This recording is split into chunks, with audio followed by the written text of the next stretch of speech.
Hey, what's going on, Uncle Mike? Not too much. Just hanging out with Jay. Hey, Nicky Nick. Just sitting down here getting ready for the podcast. I keep hearing this noise over here. What's going on? I don't know what's going on here. Let me check it out. Oh! Are you alright? Uncle Mike? Well, quit fighting, you stews. Stop it. You okay?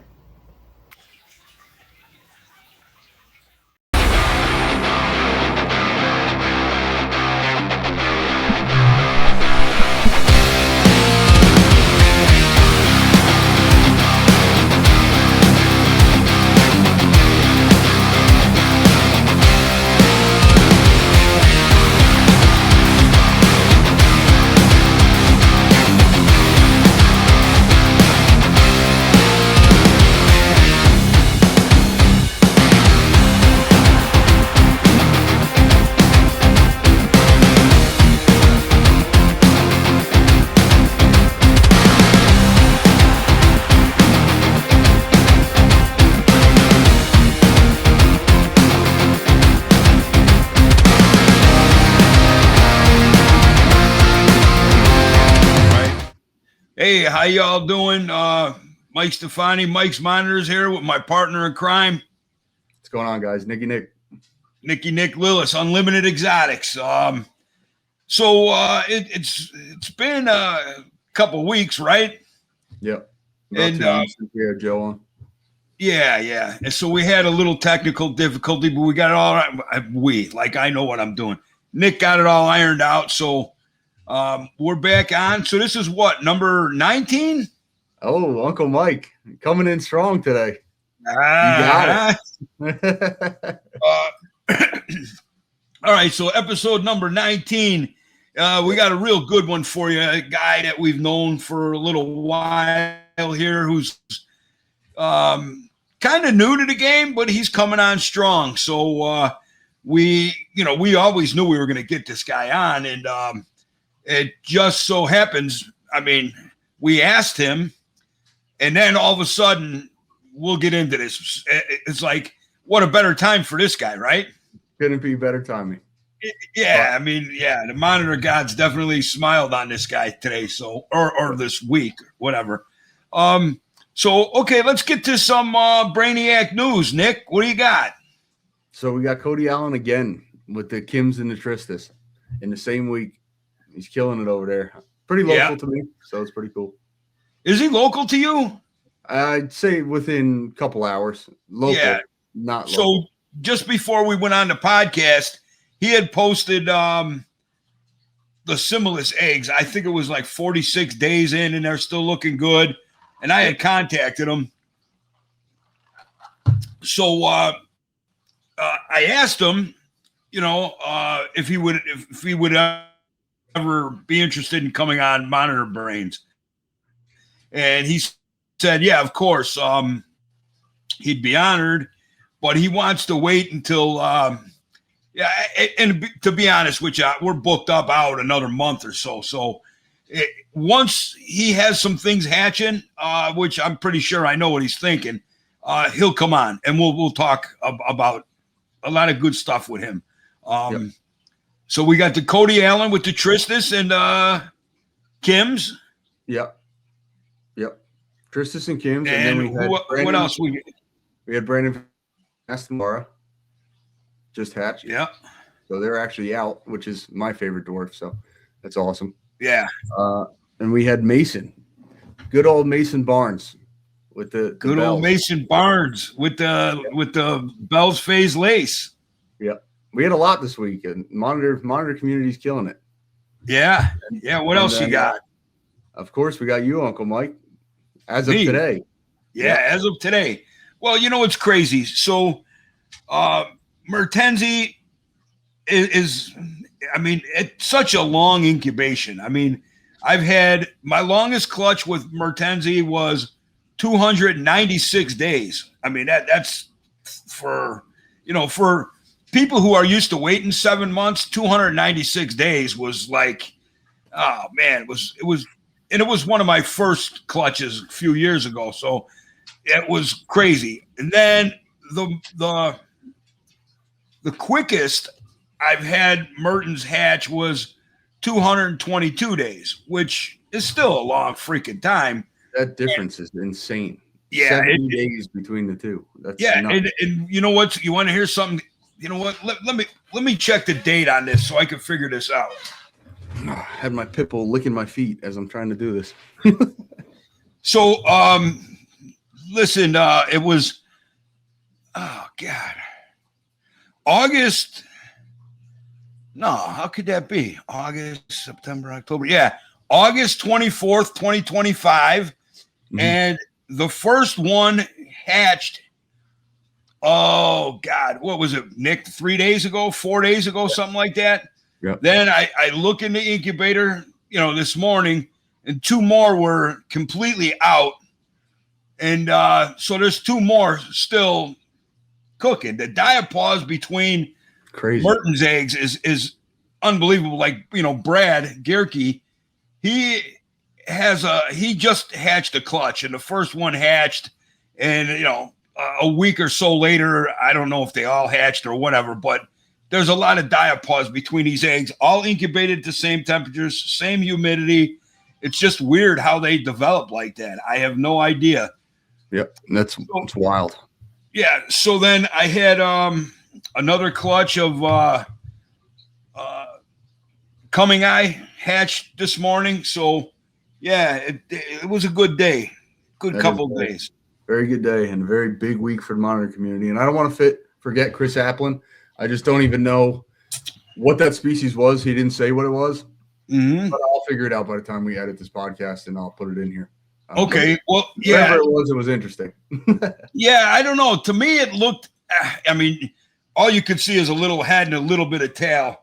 I was thinking some type of Timorensis locality or whatever. Yeah, I might be wrong, but I'm dying to find out. I was wondering if it was one of the Tristis, but the more I looked at it, did look Timorensis. So, and I got to say something to our old buddy Chris Applin. Don't do that no more. We got to know. We got to know. He did it on purpose. He's pulling our leg. Yeah, he's pulling our leg. He's a joker. That guy's a joker all the way across the world. And another thing I want to bring up about Prestasi and Chris Applin, because I know you got a group of Obor going, right? Yeah, I just got one from them. I just got a little mail.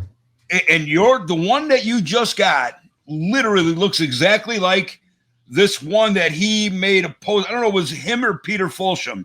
He said something like, "What a beautiful species." And he didn't say the species of that. But again, everybody I know and anybody who's anybody would say it was Obor. Yeah. But the post was kind of insinuating that it wasn't Obor. So another one, man. You guys got to stop playing that trickery with us. We don't need that. We're not as skilled as you guys. We don't know all these new stuff that's coming out. So Quetzal Dwyer had commented on that, and he said something like, "Oh, beautiful young Obor," and that's the first thing I thought when I saw that photo. Yeah, and then he said, "Oh, like a rebuttal to his original post. Oh, I didn't see the photo at the time." That's what he said. But Sam Sweet was saying like, it's not Obor. I'm like, again, I'm just mind blown. People might be thrown off by that younger Obor look too. Right. They don't look, when they come out of the egg, they don't look Obor. They look Molinas or something like that. Right. And then even the one I have, you wouldn't think it's Obor unless you really looked. I knew what it was, but it's not the adult Obor that you're thinking of. Right. No, exactly. Yeah. But, so when Quetzal was here, he looked over our Sullas and he took some good pictures of the bigger one. And he sent it over to Sam Sweet, and Sam Sweet had no idea what it was. Yeah. So we got something going with that. But okay, so without further ado, there's one last thing in the news, which is the coolest. that we don't really get very often. And we have with our guest today, Robert Balan, who produced Crocs and White Throats this week. And I'm eager to talk to him because it's pretty crazy how this lined up. And, with all due respect, there's been quite a few Croc breedings and hatchings this year, man. This is like the year of the Croc. Yeah, it's crazy. Yeah, it's crazy. So, whenever you want to bring them on, we'll bring them on. Introduce them. What's going on, guys? Whether you're a first-time shipper or a veteran to the industry, Reptiles to You has you covered. Reptiles to You has everything you need to ship your reptiles and invertebrates safely. From top-notch supplies to an industry-leading live customer service team, Reptiles to You is a one-stop shop that we've used and trusted for years. They've got options on their website for single-purchase shipping kits or bulk options for all the best supplies to use if you're a breeder that ships out larger volumes at a time or just a box here and there. And of course, you can create your own shipping labels on their website at the lowest rates in company history. Part of providing the best for our animals is also ensuring that they travel safely to their new homes. And there's no team better than the people at Reptiles to You.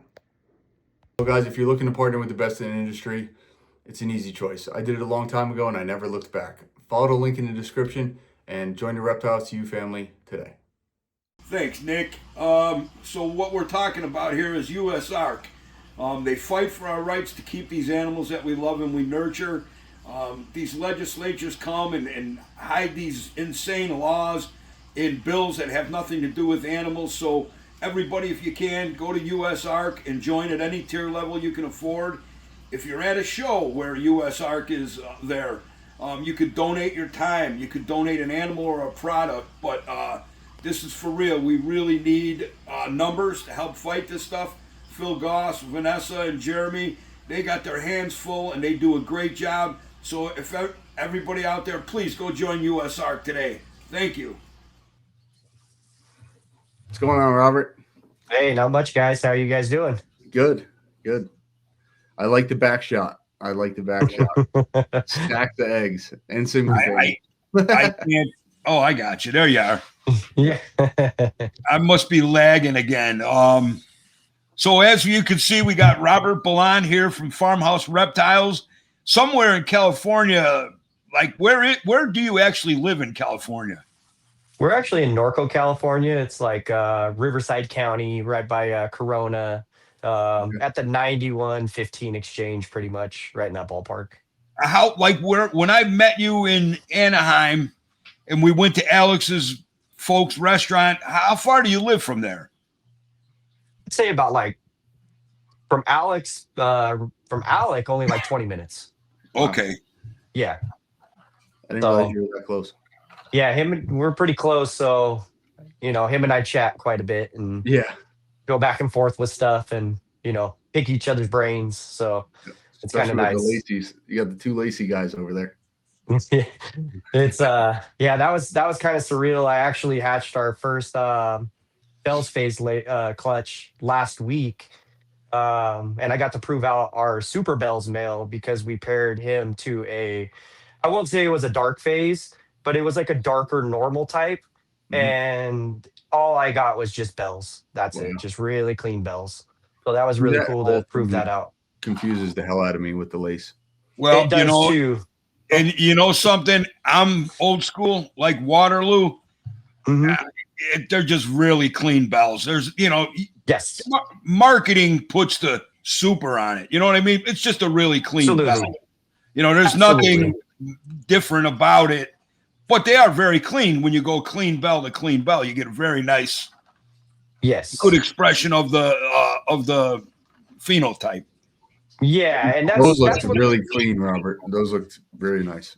That's what I was like really excited to see because I bought Toxin and John Adranya produced him and he's like, hey, that's the super bells, clean bells type. And so he said when you pair him to that normal female, you'll get nothing but bells. He's like, but if you had a normal type bells, like a dirty type, like speckly bells, and you paired it to a normal, you'll get like a percentage of each. You'll get normals and bells. Gotcha. So it was kind of neat to see that just all come from that situation. And I actually have another clutch that got laid on the 4th of April from bells to bells pairing. and I'm interested to see that one because she's really clean and he's spectacular in my eyes. Like he's just really nice looking. So You don't have any normals anymore, right, Robert? no, I X'd out all the normals and I just want to produce really clean bells. That's Yeah. like my focus No, I get on that. on the laces anyway. Yeah. Well, I Yeah. think honestly, as much as I love lace, I think I got to dive right into it, and I got to know more about these Crocs. Yeah. We talked a Oh, little bit yesterday. I was saying, Robert, I was saying, like, you know, congratulations on your success with Salvadori. It's awesome. It's kind of weird how, like, this year, what are we, May, right? Is this May yet? Yeah, May. yeah. And dude, Ari hatched some. Yep. Who else hatched some? Cold-blooded hatch I don't know Khaleesi's what it dragons. Oh wow. And And yeah, I you? think like 3 people have hatched them so far this year, and Yeah. yeah, Good so for the species. Congratulations. it's just a gnarly species. Nick knows better than anybody. They're gnarly. It's not something that I plan on producing too much of. I do want to keep the ball rolling, but I don't want to. I don't want to produce them like I'm producing like my albinos and my white throats, Yeah. because as bad as random as, I don't want to say bad, but as random as this is to say, 98% of the hobby aren't ready for that species. No. Um, I think and the Crocs are going to kind of dictate themselves, I guess, how many go into the hobby. Because as you know, I mean, working with them, I don't think they're easy to produce, and I'm kind of questioning, and I'd love to talk to like Ari and people that have more knowledge than me about them. I don't even know if they're able to go like back to back. I'm wondering if they're more of like an annual species. Just from my experience, I have nothing else besides my experience behind that. But I'm sure when you get them rolling, you could keep them rolling, just like the tree monitors. You think? And I want to say something about what you had said, Robert, about the hobby's not ready for these animals. I mean, there's a few species that that I would consider naturally like ornery, that like your tricolors are, Yep. They're notorious for, being aggressive. Togianus, same thing. Mhm. Caspius griseus, the Iranian desert monitors, Yep. these are like, I mean, you could work with them and bring them down and be able to deal with them with no problems. However, one thing I got to say about Crocs, I've done my fair share of work with Crocs too. When you captive hatch them, or even if you import a really small one, they're not a species that is like ornery. They're not super defensive. I mean, I think part of that is because of the fact that generally, if you're going to encounter them, they can scramble up a tree, and once they get up over your head, they calm down a lot more. Just like the Togis, when you figure out water is what calms them, we just got to figure out the griseus and the tricolors, which is a story for another time. But I gotta say, man, I see a local guy here just got one of Quetzal's captive born Salvadori, and literally they're not afraid. They're not afraid. So if you don't do nothing stupid, they seem to be very tractable. Yeah. I'm not talking about a 7-foot wild caught animal. That's a different story. Yeah, absolutely. If you get them young and you show no fear to them and they show no fear to you, and you work with them, man, it's just like the beautiful thing about Croc monitors is they're like a giant tree monitor. And like tree monitors don't really have, like, sure, they'll nest guard and stuff like that, but they don't have an ornery disposition like some species do. So when you hatch those eggs, it's going to be a different story, because, dude, I already know what's going to happen. You're going to be playing with them, and and the more and more you pass them off to other people when they're young like that, they're going to, they're going to become very tractable animals. And you know, I I think it's just that little bit more of intelligence that gives them of like a little bit of makes people more afraid, I guess, because they will trust you. Like the female that I have that I got from you, Robert, that you got from me, like she totally trusts me now, and there's no aggression. She'll come right to me. It's just building that trust, just like anything else. But in the back of your mind, you're thinking this thing could do some damage to me, and you got to get out of your own way, like we always say, Uncle Mike. And once you do that, they're just like any other monitor. They don't have that pure aggression out the gate. Now I gotta say, Robert, I agree with you on one thing. Such a massive animal, that's where the general public is not ready for it, because as much as people they love these animals and they want to do things, but they're not going to. You got to be dedicated to give them the room that they need to live a good life. You know what I mean? It's not something you stuff in a cage and it's a 4x8 by 6. You need a good size enclosure for them. I think you're right, Robert. I think the hobby might not be ready for them, and I think that's a good thing. I think it's good that people take a little bit of a step back before they take a step forward and get a croc monitor. Well, it's like when you and I talked, how long ago did I tell you I'd never owned that species? Yeah. You did. You did. And then, leading into a 7-foot coming eye, 6.5-foot black dragon, and then all the tricolors and then lace, I was already going in that direction. So it made sense. And then it's exactly like you guys said, like my female that laid the clutch, she's wonderful with me. I can go in there, take her right out. I could reach in. I reached in to take the eggs out. I mean, obviously, seeing it was the first clutch, I have a black dragon that gets a little nest aggressive. And so I took caution because I wasn't sure how she was going to respond or anything like that. But once I seen it was good, I still took him out with a glove on just to be safe. Why not? You know what I mean? Now the big male that I got from Nick, he's pushing 7 feet now, and crazy. He lets 3 when I sent him to you. And he lets me know the days that he wants to come see me and the days that he's just like, leave me alone. Yep. And I definitely listen to what they have to say, because that species tells you a story just by watching their body language. Oh, definitely. And I think that was my first question to you, is how was getting the eggs out? Like, was she, because I've heard them nest guarding and stuff like that, but I was just curious. And it wasn't that bad. She didn't turn around and try to get you or nothing? No, I honestly, I opened up the lid and I saw them, and I stuck part of the glove in without my hand in it at first. I'm not going to lie. I'm not testing the water. Exactly. I'm not trying to push her with it. I'm just setting it in there, and she didn't do anything. So then I stuck my hand in the glove, reached in, and she moved to the other side, and I was just able to grab the eggs. And then I went back in with 3 big quail, and she was just stoked for the quail. So I was like, I know you're done. You're smashing food right now. So it's funny. You talk about that. I mean, pulling eggs from, coming eye Mertens, white throats. I literally pull my females out of the nest because I'm getting old, man. I don't like digging them up. So I don't want them to backfill. I want to get them before they backfill. Yeah. And man, they sit there and they watch me, all of my animals. When I was, back in, I don't know, whatever, it was in the mid 90s, whatever it was, I was breeding tree monitors.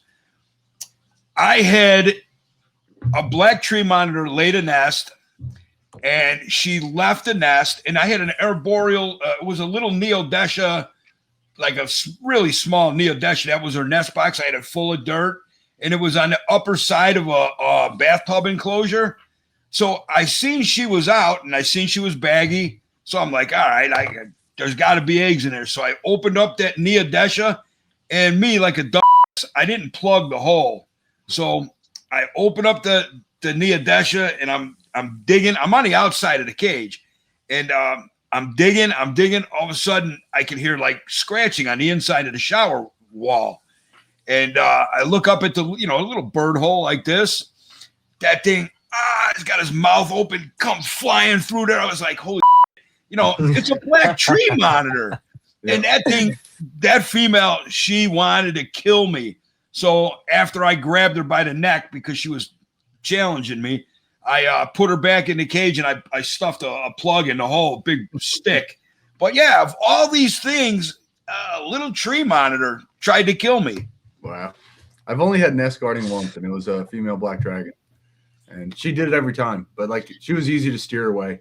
And she was normally, I mean, she was very docile. So it was funny it was nest like that. But I would just steer her away and go get the eggs.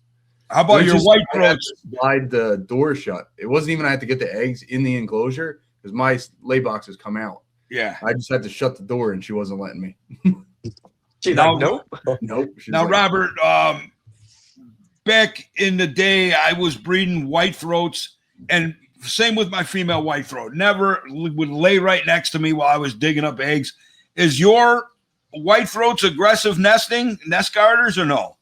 No, not at all. I can stick my hand right under them. They'll drop it in my hand. I don't like them to backfill either because on one of my clutches, when she was backfilling, she actually punctured an egg and it got egg all over the other ones and it killed the whole clutch. Wow. It killed. There was 42 eggs and they all died. Wow. And, I want to get your reaction on screen, and I'll post it on here if Robert's okay with it. Robert sent me a picture of his clutch. I just sent it to you, Uncle Mike. Oh, hold on a second. Look at that picture that he just pulled today. That was today, right, Robert? Yeah. Yeah, that was insane. I bet. Hold on. Well, yeah. Yesterday morning. Sorry. No, it's okay. Yeah. You fucking kidding me, dude? Isn't that crazy? Here, let's see for the peoples. It's like a chicken. They're just everywhere. Hey, you know what that looks like? That looks like the kid who goes to the Easter egg hunt and gets all the eggs. That's a lot. You know what's crazy, Robert? I can't remember off the top of my head. It's been a while. But, man, I don't think I've ever gotten not even 20 eggs out of my white throats. Wow. Really? Every clutch, my first clutch from her, very first time she laid, was 24 eggs. And then every time after that, it just increased. Her biggest clutch was 54 and 48 were good. That's insane. That is nuts. But and I thought 31 was a big number. 54 yeah, but when you see it, it's crazy though, because when she's done laying that many eggs, she's just like skin with bones. Yeah. That's it. Like she's so depleted, and like if you didn't know what was gonna happen, I could see somebody just freaking out, like, oh my God, what's wrong with my lizard? And I'm just like, and you got to feed her slowly too. Once they're that depleted, I don't give her big meals like the croc. She didn't look depleted. Mm-hmm. Right. The lace, she didn't look depleted. My black dragons, they don't look depleted. The white throat, I give her little meals. I build her up. Like I'll give her a couple chicks, like quail chicks or, day old chicks. And then 2 days later, I'll give her like 3 chicks, and just so that it's easy on the digestion for her, and she's not just shock the system. Now, leading up to your white throats, obviously laying huge clutches. Are you what kind of calcium supplementations are you giving before or after? So after we actually I do a liquid calcium, and I'll inject it into some of the day old chicks when I give them to her just to bounce her up a little bit. But I'll only do that for like 2 or 3 feedings. Yeah. And beforehand, when she'll go off food for a solid 2 weeks before she lays. Like will not even contemplate it because she's so full of eggs. But the 2 weeks before that, this is the only time I will feed her rodents because of the calcium and fatty deposits. Right. And so she'll get heavy on the rodents before she lays. And then after she lays, she gets all not chicken, but chicks, quail. And they're for the first 2 to 3 feedings, they're injected with a liquid calcium.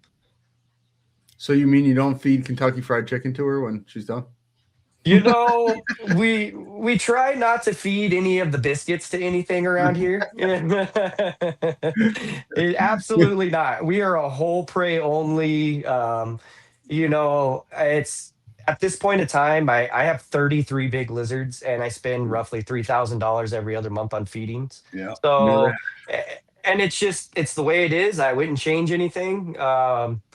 But I'm not going to cheap out and get my lizard stuff that's going to screw them up. And then it's passed down to their kids. Absolutely. and all that kind of stuff. And then you have customers that come back to you because you gave your animal a shit. Like, I'm Yep. sorry, I'm not going to do that. And I'm Yeah. not pointing fingers or anything like that, but that's just not the way that I do things. It's not the way you guys do things. And No. all of my circle of friends, we don't feed anything but whole prey. Period. Well, you know what? I've been banging whole prey. And again, that's always been the thing with monitor lizards going back to like, I don't know, early 90s. It's always been. I like whole prey too, but I don't know about doing what you just said. What's that? You said you were banging whole prey. Oh. I might have to cut that. I don't know if I can leave that in there. You can leave it in there. We're all So, Robert, so back then, dude, I just don't get it, man. If when a caveman invented a wheel, some knucklehead didn't come by and say, hey, I'm going to put a square edge on that. It's like, no, it rolls fine. You don't need to change it. It rolls fine. So when back in the day, there came this, and man, I get myself in trouble all the time, but it is what it is. It's history, right? I got to say it. So there was this, and I guess I could kind of tone it down a little. There was this zoo diet going around, and I was like, wait a minute, and I would listen to this guy, and I just didn't get it. I was like, but then I was like, you know what? I was at the store. I said, hey, I got a pound of ground turkey. So I didn't do it the way they did with the Centrum vitamin and bone broth or whatever else they did. I just tried the ground chicken or turkey. So I get this package home. I open it up. I'm going to make meatballs, right? I'm Italian, so I'm going to make little meatballs for them. So I take out the meat, right? And I'm kind of balling it up. And I could feel these solid pieces in there, right? Mm-hmm. And I'm making balls. And I got like 2 pounds of this shit. So by the time I made 8 meatballs, I'm like, I got to stop. I got to see what this thing is that I keep feeling. So I made another meatball, and I felt this solid mass. So I pulled it out of the meatball. I ran it under the water, and it was a fucking, it was a freaking turkey esophagus. And an esophagus, man, that's a tough piece of connective to soft tissue, whatever you'd call it. Yeah. And then, I fed my animals these little turkey balls, and I noticed in the water was just like a freaking oil slick. I was like, man, this is crazy. So we got back into it. This is on kingsnake.com. It's all archived. You can go look at this. So I said to him, like, hey, why are you doing this? Why this? Why not just what we were feeding, insects and mice? And he goes, well, this is what we feed our raptors here at the zoo, and it's nutritionally equivalent to a mouse. And I was like, wait a minute, man. What do you got? Hard time getting mice? I mean, come on, it's a mouse. They're freaking everywhere. So that's what it was for me. That's where it started for me.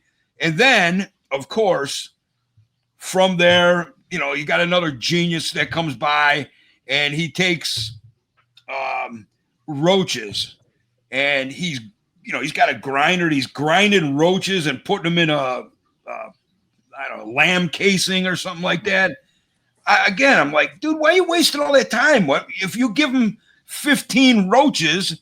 It's the same as your little sausage. But you're doing what the animal is supposed to do and break that down. That's what their bodies are designed to do. Mm-hmm. So all the queefs and the sausages and all this weird reptilinks and do whatever you want to do. But for me and my beloved Veranids, they are food processors. Please, people, let them process their own food.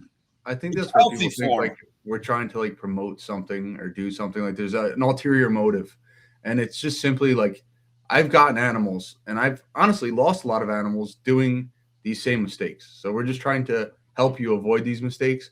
And I can tell when I get new animals in what they were feeding by how they go to the bathroom when I get them. If they have a bloody stool, if they're crapping out or regurgitating bones. I know it's a bad situation beforehand, and it makes me feel a certain way about the animal I just got. Well, let me interrupt here. I'm sorry, Robert. We're highlighting you here, but while we're on the subject, I gotta let it out. So, me and Nick, and I'm going to ask this question to you. So, if you had somebody who had a long-term captive, Salvadori, okay, long-term captive Salvadori that eats some quail, eats some eggs, eats some scrambled eggs, which is the craziest shit. I don't know who scrambles their eggs in the wild, but and an occasional chicken leg and this and that. Or would you rather take your chance on the same wild-caught animal that you have to deworm and deparasitize and rehydrate? You know what? It's sad because you know what my answer is going to be. Yeah. The wild-caught animal. 100%. Because I don't want to deal with gout, fatty liver disease, kidney failure. I don't want to deal with that. And you can't even see those things. That's you what can't. sucks. It hits so much later down the road. And, especially once you get them on a different diet, I feel like that's what the detonator is. Mm-hmm. Like it's like it came off of something they were so used to. And I'm not saying it wouldn't have happened, but I feel like it happens quicker once you switch that diet to what it should have been the whole damn time. Yeah. And the stress, I mean, when we're transporting these animals, like you buy an animal, they ship it, immune system goes down, they go through the shipping, and that whole stress of that, then you get it and then switch its diet too. It's just like, boom, like you said, it's like a bomb went off. Hey, one more thing real quick. I want to do an impression for you guys, all right? Tell me what this is. I don't know. You know what this is? No, I don't. What is it? No. That's a water monitor eating a chicken leg. Well, see, that's why we don't know what that is. Yeah, right, exactly. Good point. It's a good point. It's unfortunate because I've seen a lot of big social media guys that post their lizards and everything, and I've even seen some that lose their lizards. And if you watch what their diets were previously to that, you already know it's a deficiency. You already know that something hit, there was a deficiency, something along those lines. And, with these animals, stuff does happen. Happens. Like, nobody can say they've never walked into a room and had a lizard dead. Like, it's just the way that it is. And especially when you're on a bigger number of animals, you're going to see a bigger number of things happen. But if you're doing your due diligence and feeding what you need to, if you notice things aren't right and you take them to the vet, get a blood culture done, do what you need to do. Don't be cheap. Like, and I know that sounds bad, but unfortunately, you guys know just as well as I do, if you're trying to do this and you're doing it big, you can't be scared to go to the vet. You can't be scared to spend money on whole food. Once you do it once, that fear goes out the window. It's like, gone. What was I afraid of? I remember being exactly how you're saying when I was a kid. I'm like, I got to take my animal to a vet. They're going to ask me all these questions. I'm going to look stupid. I'm going to look weird. And then you take it there and you're like, what was I worried about? Like, yeah. I mean, we try to do like pretty much health checks on most of our lizards every year. And our vet loves it. He's just like, he gets to see Triton, he gets to see squid, and I'm not saying he's excited when he's seen the Uwanis, but those things I used to have someone that came to me, but she retired. So now I have somebody in New York that accepts my animals, even though they're not supposed to, being completely honest. And they're great. There's nothing wrong with going to the vet. It's all in your head. Nope, it is. And our vet, here in California, we use Dr. Bart at Animal Medical Center of Corona, and he does great work. He's been very good to us, and when things need to happen quick, he puts us to the front of the line, and I appreciate it. So that's really nice. Well, and another thing, Robert, and everybody listening is, it really irks me because of the way we do what we do. We're not cutting corners. I'm not doing chicken necks and chicken legs and all that weird cheap, which, you know, in all reality, Nicky Nick did the breakdown. Grocery store diet is actually about the same as whole prey. Yeah. And it's easier to get because, like, you can have whole prey delivered to your door, where you still, for grocery store food, you still got to go to the damn grocery store. So when I did the breakdown, I was paying less than if I went and got drumsticks. There you go. But it's just not as well. And then I said to you, it's not as convenient. And then you said that they deliver right there. I they don't even deliver have to right to your door. Yeah. Klein's feeders. So yeah, Klein's feeders. Exactly. And you know what? Speaking of Klein's feeders, man, really, anybody who's looking for a good whole prey guy, you know, they just had a pretty bad fire at their facility. So show them some love, man. Place a few orders, and Nick and myself, we vouch for his animals, his food, you know, his food items, and they're all fantastic, cleanest I've ever had. Brandon, you don't know it yet, but I'm about to hit you with one of the biggest orders I've ever done. So, gotta help you out. And let me say, that's perfect. But that's good, Nick, because your order is going to go up and mine are going down. Because Karen had some things happen, and we'll talk about that privately. But we might be moving, and because of that, I'm done with the rat race. And here's part of what I was bringing up to both of you guys. You know what we do to breed these animals. I mean, we're devoted. We spend hours upon hours, lots and lots of money on electric bills, food bills, and we produce quality animals. And like I said this forever, I'm never going to be that guy in the race to the bottom.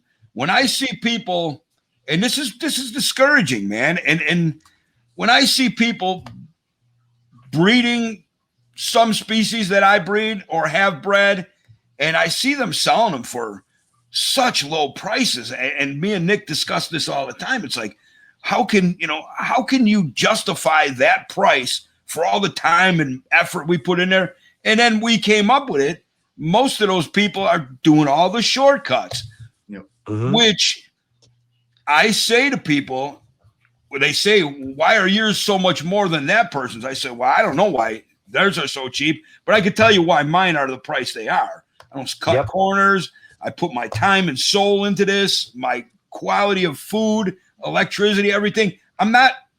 You're not going to lowball me. I'm not going to do that. I'm not going to devalue these animals that we love. So when I see people, one guy scolded us, right, Nick?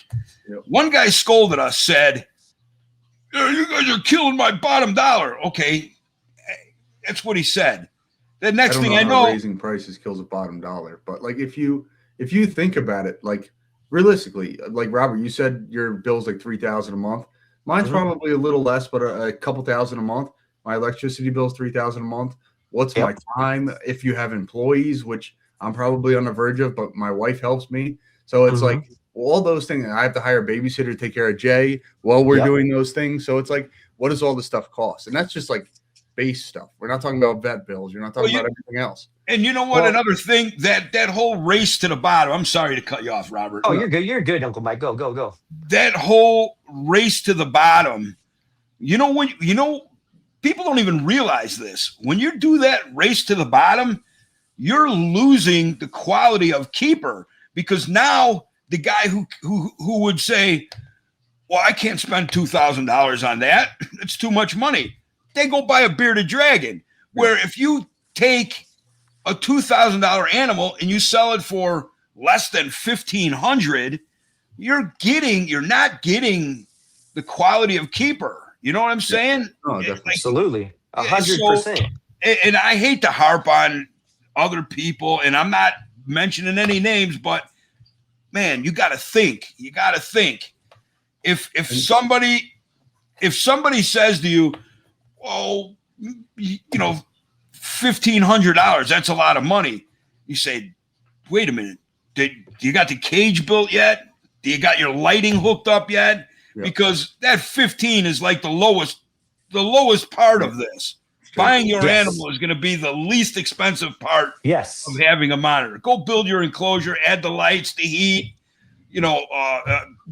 proper humidity and everything. It gets very expensive.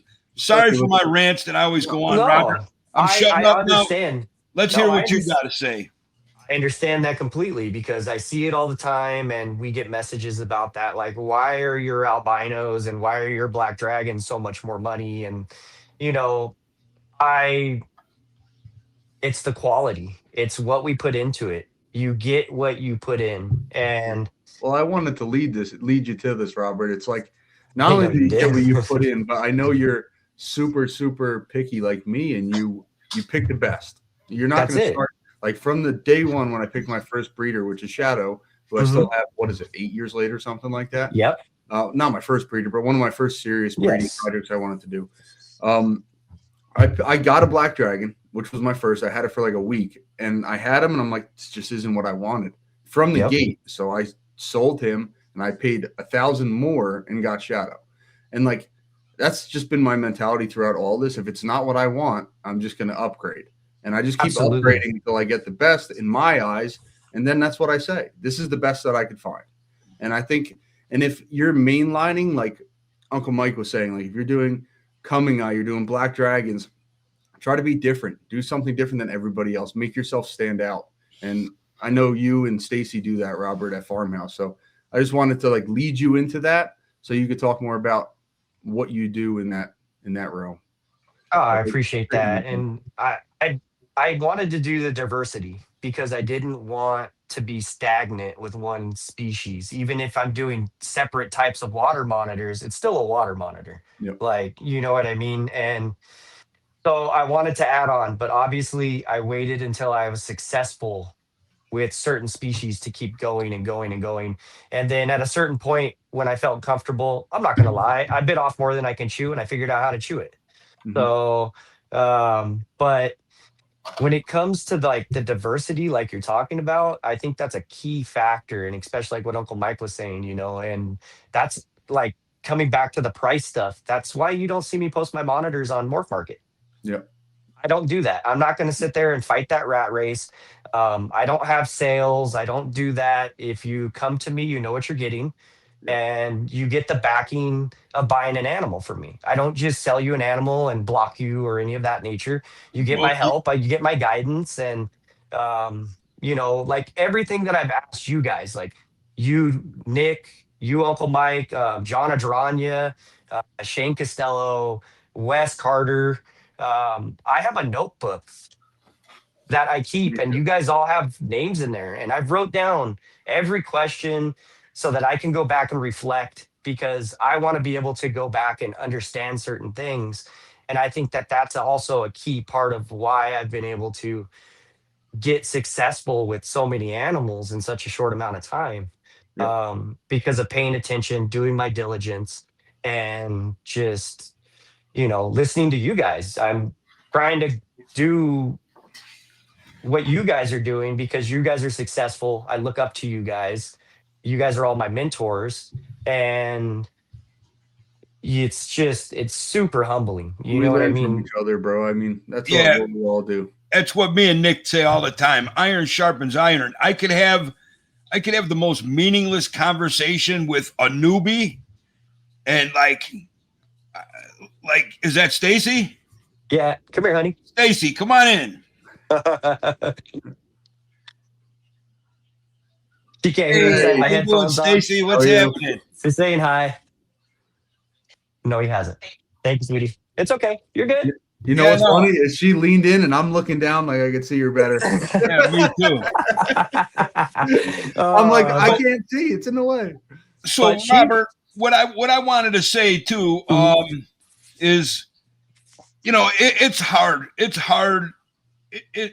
Man, I've been doing this for so long that I get mad when somebody buys something that's less expensive from somebody else.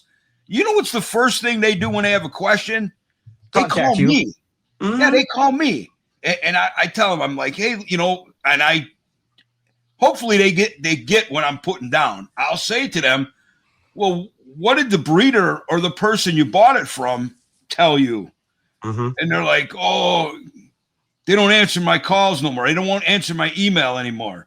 I'm like, and I want to be a dick, you know? I mean, it's just, Oh yeah, absolutely. you know, but I can't because I love the monitors more than people. So I help them out in hopes that next time they make a purchase that they'll, so like what you're saying, Robert, not only you're spending bigger money or more money, I should say, but the knowledge and the wisdom and the help that you get from people who are actually not fly by night, that are doing it and have done it and understand all the things that we're talking about. Like, you know, that'd be nice if you spent the $700 more on my animal, because I'll help you through the life of that animal and beyond.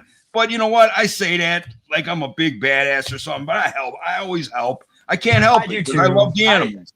I do too. And I don't want to turn anybody down, because that's also part of the reputation. And, you know, we're here to build, not to tear down. Absolutely. And you know what I mean? And just like us talking about the whole prey thing, we're not beating anybody up. We're not coming after, saying anything negative about anybody. That's just not the way we do it. That's not how we feed our animals. So there's just things that we do that it, you know, I don't want to say it like, a not humble way, but that's kind of what sets some of us apart. To where you can contact Nick and say, hey, I bought this black dragon. It's not eating. What should I do? Blah, blah, blah. Nick's going to respond with, who did you get it from? What did he tell you? And if he gets that response, he's going to say, well, what's your temps? What's your humidity? Get it to this temperature, get it to this humidity. And then I always pull out the old Uncle Mike thing. You know, get some dubia roaches, get the egg yolk out and warm that egg yolk up and dump it on the roaches. Just told somebody that yesterday. Literally, it's like a fucking charm. It's a goddamn charm. It is. It is. Works every time. And you know what? You know, funny thing, like you say that, and then I see people who scramble eggs. It's like, you do realize, you know, you scramble eggs. Okay, so they got a solid bite that they can get. But you do realize nobody scrambles their eggs in the wild. No. And if you did take a chicken egg and crack it and put it in a dish, they love it. They lap it up. And it might take them a few hours before they walk away satisfied. But you've engaged their brain. They're going to town on a natural food item that they know what they're doing. You give it a scrambled egg, it's like giving your kids, you know, like a cookie, you know? Sure, they love it. They love it, but it ain't good for them. You know what I'm saying? No. So I like to think, like with the whole prey items and the processed foods and stuff, it's like nobody processes their food in the wild. Nobody scrambles their eggs in the wild. Nobody hard boils an egg for them. I mean, don't get me wrong. If I have young hatchlings and I don't have any crickets or whatever, I will hard boil an egg and dice it up and put it in there. But the same thing, you could take that same egg, crack it, put it in a dish, and all those hatchlings will just sit there licking that whole thing up. Oh, yeah. They get the same nutrition. Probably more nutrition, because when you cook food, you cook nutrition out of it. Yep. That's exactly right. And for our babies, all we do is D3 dusted bugs, either crickets, dubia. I don't really like to do any super worms. Not when they're small. If they're big, then sure, I'll throw a handful in and they can munch on them. But I'll do that, and I'll chop up some pinkies. I'll chop up day-old quail, and I'll throw that all in there.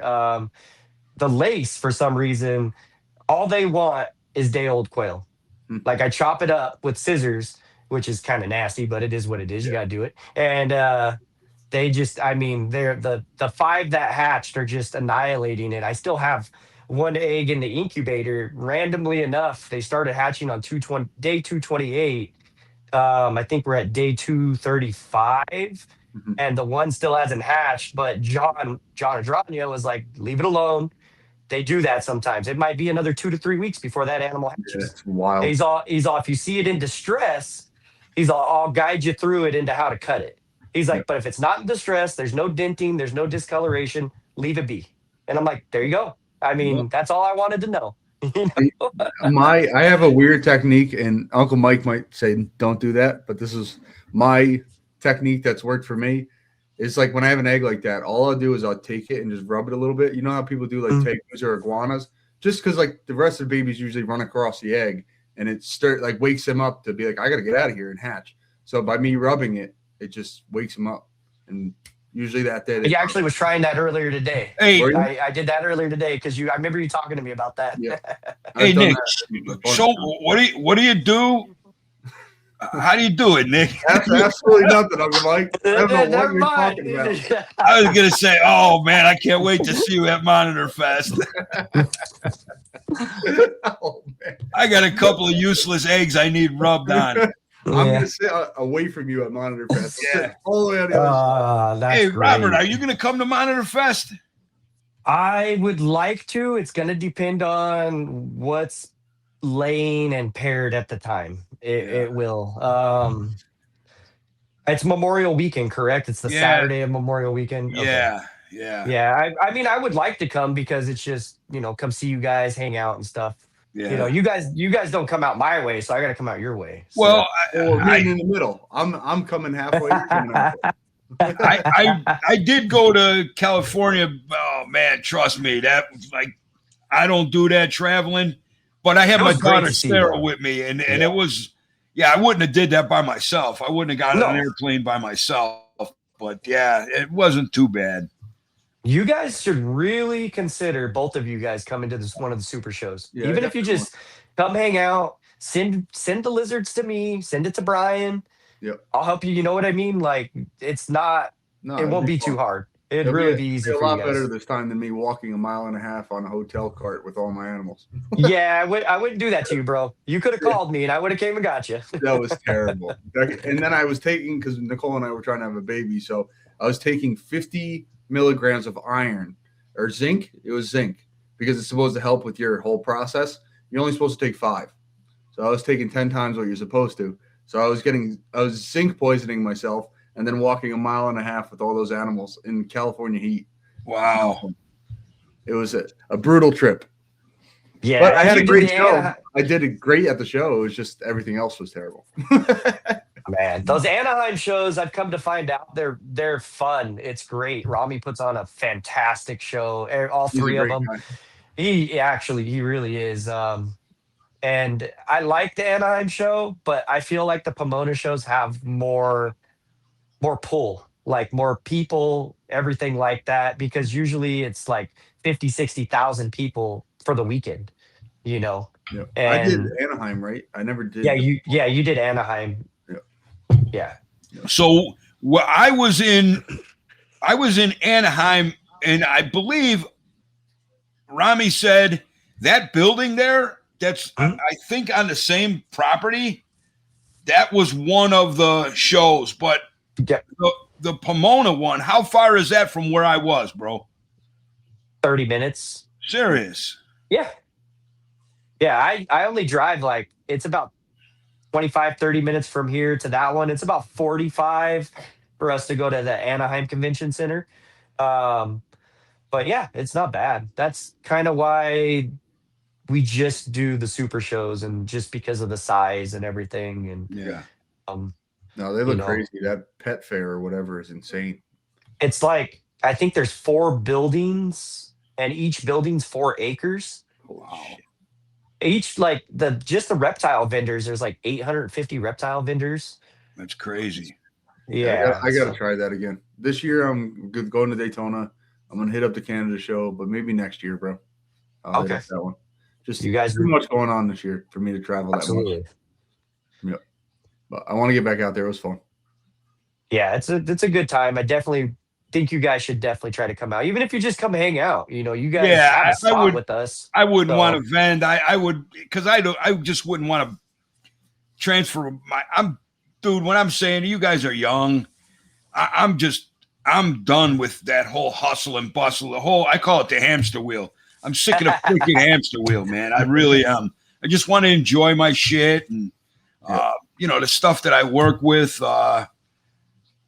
So yeah, When I was doing that too, that was a different time for me too. I was doing more of like still selling stuff, like getting stuff and selling it. And I just want to sell my own babies. I don't even want to sell anything else but that. I don't even want to sell them. I wish somebody would sell them for me. I'll give you 500 for a little JJ. No, I can't sell that baby. Yeah. That's my little buddy. So Robert, tell him to go to sleep, and he was freaking out. So Robert, let me ask you, with your like me and Nick talk about it all the time. You got certain species that you coast with, certain species that you got to work, you know, and you got to pay attention and pick up the signs and everything.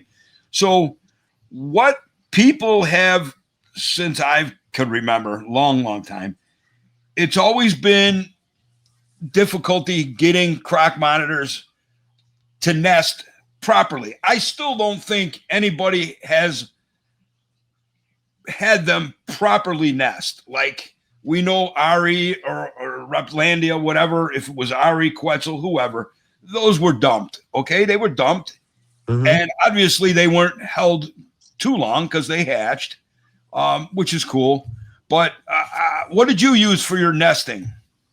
So to be honest with you, this Nick and I actually chat about this. So like I'm kind of a believer in not too big of a nest box, because my ideology of this in the wild, they're not just going to go to a big field and dig a hole. They're going to go to a tight spot that meets their requirements. And for crocs, in my thought process, it's going to go to the bottom of the trees in between roots. They're going to find that right spot. They're going to dig down as far as they can, flip around and push it in, backfill, and then leave it. And so I did pure cocoa peat, just all cocoa peat. And I went from about an inch from the top where the hole is in the lay box. And I did a 28-gallon tub. And she went in, did her thing, and all the dirt was out of it. I mean, all the peat was out of it completely. It was empty. I think the reasoning might have been with that was the cocoa peat. That cocoa peat stuff is, I use that in my arboreal nesting, and it's a really good substrate that I haven't used fully like that. But that cocoa peat is good stuff. It's and let me, this is another pet peeve of mine, and I'm glad you said it the proper way. You're using cocoa core, which when people say peat, people think peat moss. So they go to their local, especially here up in the Midwest. Yeah. They go and they buy peat moss, which is acidic. Oh, it's horrible. We knew you went, but it did catch me for a second. I'm like, no, yeah. The blocks of the cocoa, like the Zoomed blocks, like those ones. Yeah, like the fine fiber. I guess the proper name for that is cocoa core. Cocoa core, okay. CHOIR core, whatever, however you would spell it. But yeah, when people tell me, well, I use peat moss, and then I'm like, okay, like sphagnum, decomposed sphagnum moss, that's peat moss. And they're like, no, the cocoa blocks. I said, okay, you're okay then. But I just seen a guy, I'm not mention any names, but he picked up, you can get peat moss bags as big as me, they're like 70 pounds, huge. Oh yeah, Home Depot and stuff, yeah. And man, oh man, I'm telling you, I almost killed myself with that stuff. Back in the day, nobody knew nothing about nothing, so we would mix our own soils, and I'm like, there's got to be a way to, get some more moisture retention in this. So I tried the peat moss, cut that bag open, put it in a big mixing tub. I'm mixing it with sand and dirt, mixing it. It's just fucking everywhere. My eyes are burning, and my throat was burning, my nose, my eyes. And I go in the house and I look. I got like the whole under my nose was just black, around my mouth, black. And the tear ducts on my eyes, outside and inside, you could see it running down. And, by the time I got done. Like crazy right now, Uncle Mike, and you talking about this is making me feel like I got to sneeze. Yeah. I can feel it as you're saying it. Oh, that's great. So it's crazy. So I knew that's what it was. And it was burning the hell out of my nose and my soft tissue in my throat. And I was thinking to myself, well, this can't be good if you're living on it when it, sure. I said, maybe when it's moist, it won't go airborne like that. So I stuck with it a little bit. And then I started noticing my monitors, the pads of their feet, because I had to keep that surface a little damp to keep it from going airborne, that in between their fingers and the palms of their feet and even the underside of their belly and tail started getting burns. And like you said, Robert, that is highly acidic stuff. It's acidic when it's airborne and you breathe it in. And when it's too wet, or not even too wet, when it's wet, I mean, can you imagine them laying eggs in that? Those eggs would probably be toast by morning. Yeah. Oh yeah, absolutely. The cocoa core that you're talking about, Robert. I love cocoa core.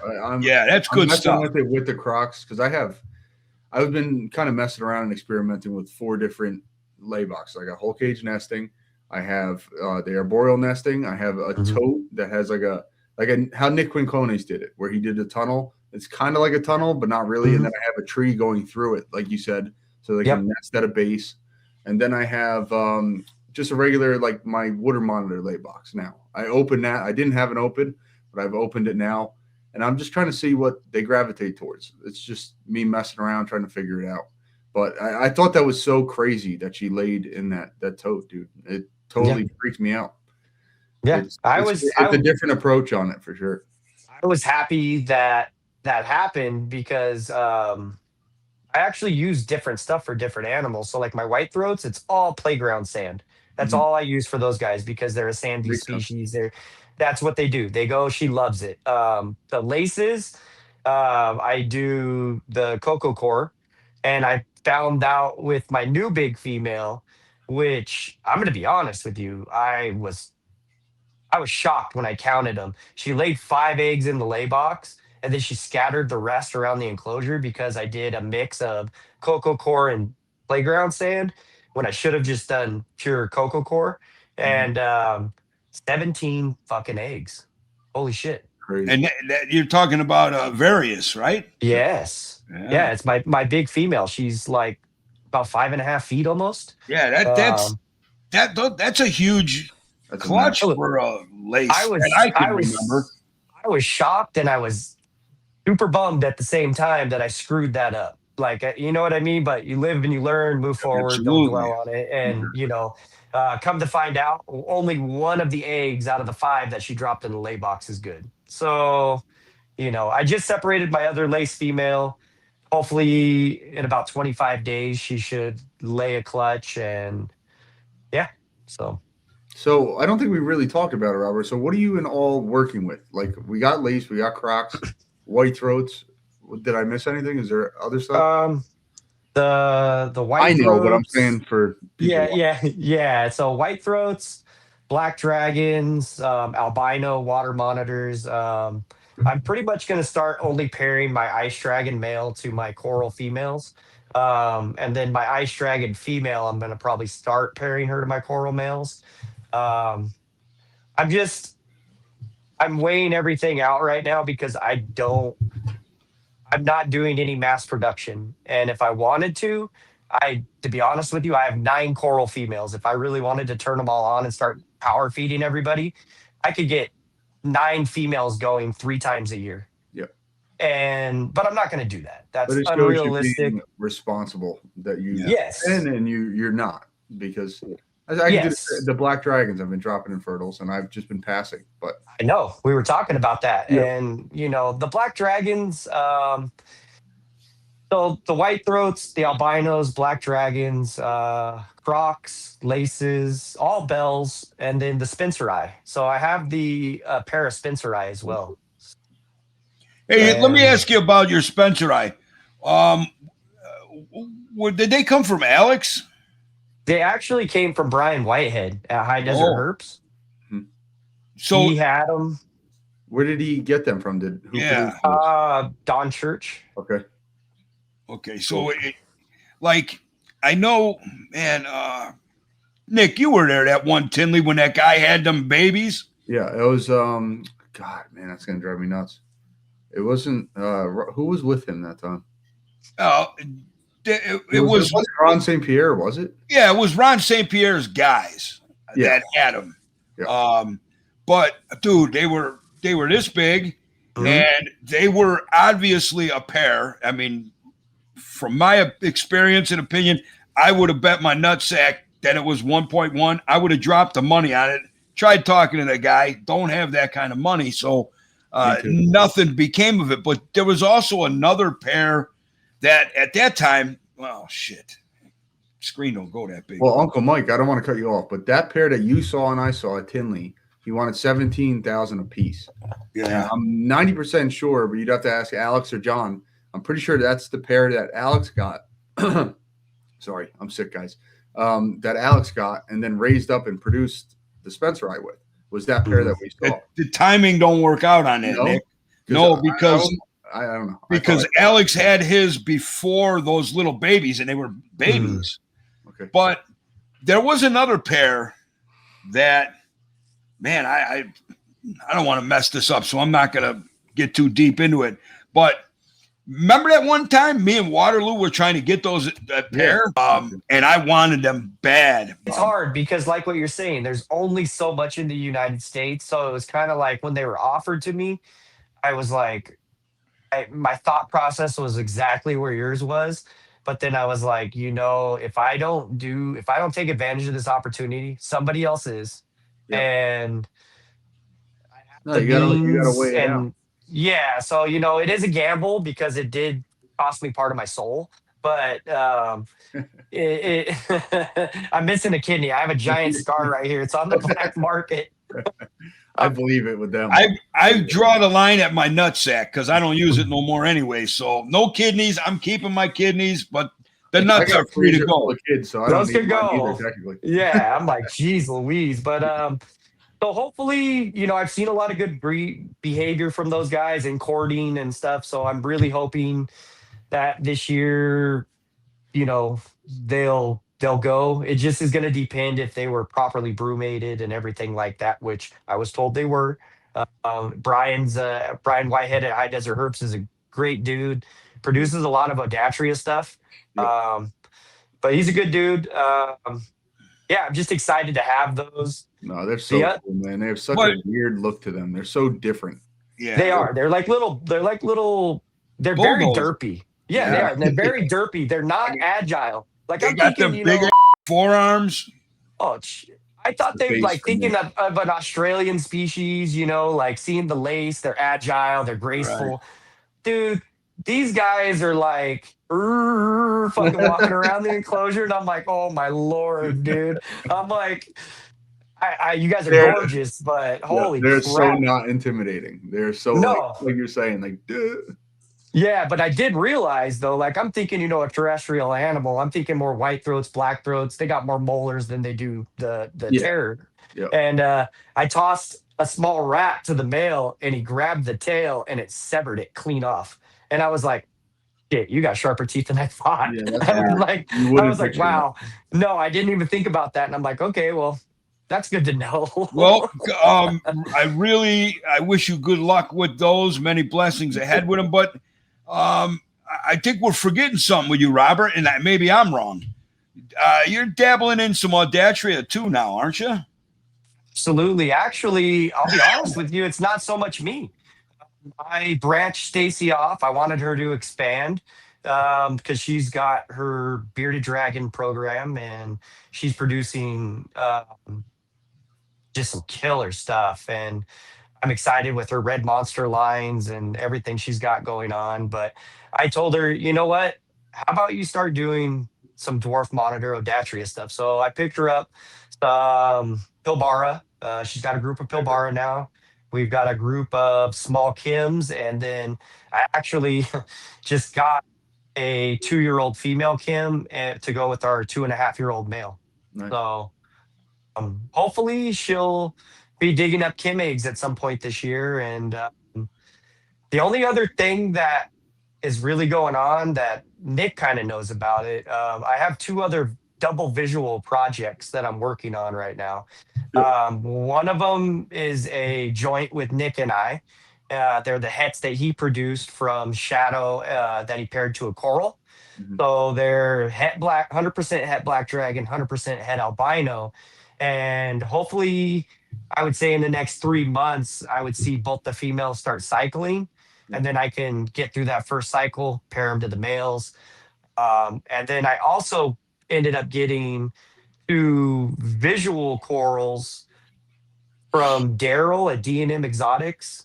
He Mhm. did the albino black dragon, The velvets. and yeah, I love you, Daryl, but I ain't calling them velvets.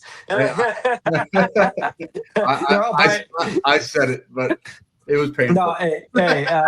so I got two of the black, they're the visual corals that hatched out of that double visual clutch. So they're not 100% het black dragon. They're possible het black dragon, but I'm hoping they do prove out that way because it would be nice to make double visuals with those and double visuals with yours, Mhm. because then I can send you some from that and we can both have unrelated double visuals. Yeah. So That was a project that I wanted to see through and just became infatuated with the Indicus and the Crocs, and I ran out of room. So you were the first person I went to because I know you love that stuff just as much as me. So I do. And I always, so right now the joke is with Wes Carter and I, because he did the world's first Guru Teen Egg. yeah, Um, shout out to he, shout out to Wes. We forgot Yeah, Wes. yeah. We forgot yeah, Wes. Wes has been, he's been there. We've been talking a lot, and he's got me hooked up with Shane, and, getting Another great to guy in the figure, community. oh, those guys are just stellar. And, yeah, so out of his next Guru Teen Egg clutch, I'm actually gonna get one of those. So those were all teen egg. Those gurus. No, he actually, that was, he hatched corals too. Did he? Yeah, Wow. he just didn't want to show everybody. Yeah, that's how he is. He He's is. he's so funny like that. He keeps it to himself, and then he'll randomly send me a picture or something. Freaking Yeah, love he it. does. He'll tell you, I'm not doing it for everybody. I'm doing it for Yeah, myself, it's true. I mean, and I we all love it. do it for ourselves first, but some of us Yeah, show people and some don't. exactly. He's like, I'll just send some to you so you can take them to Pomona.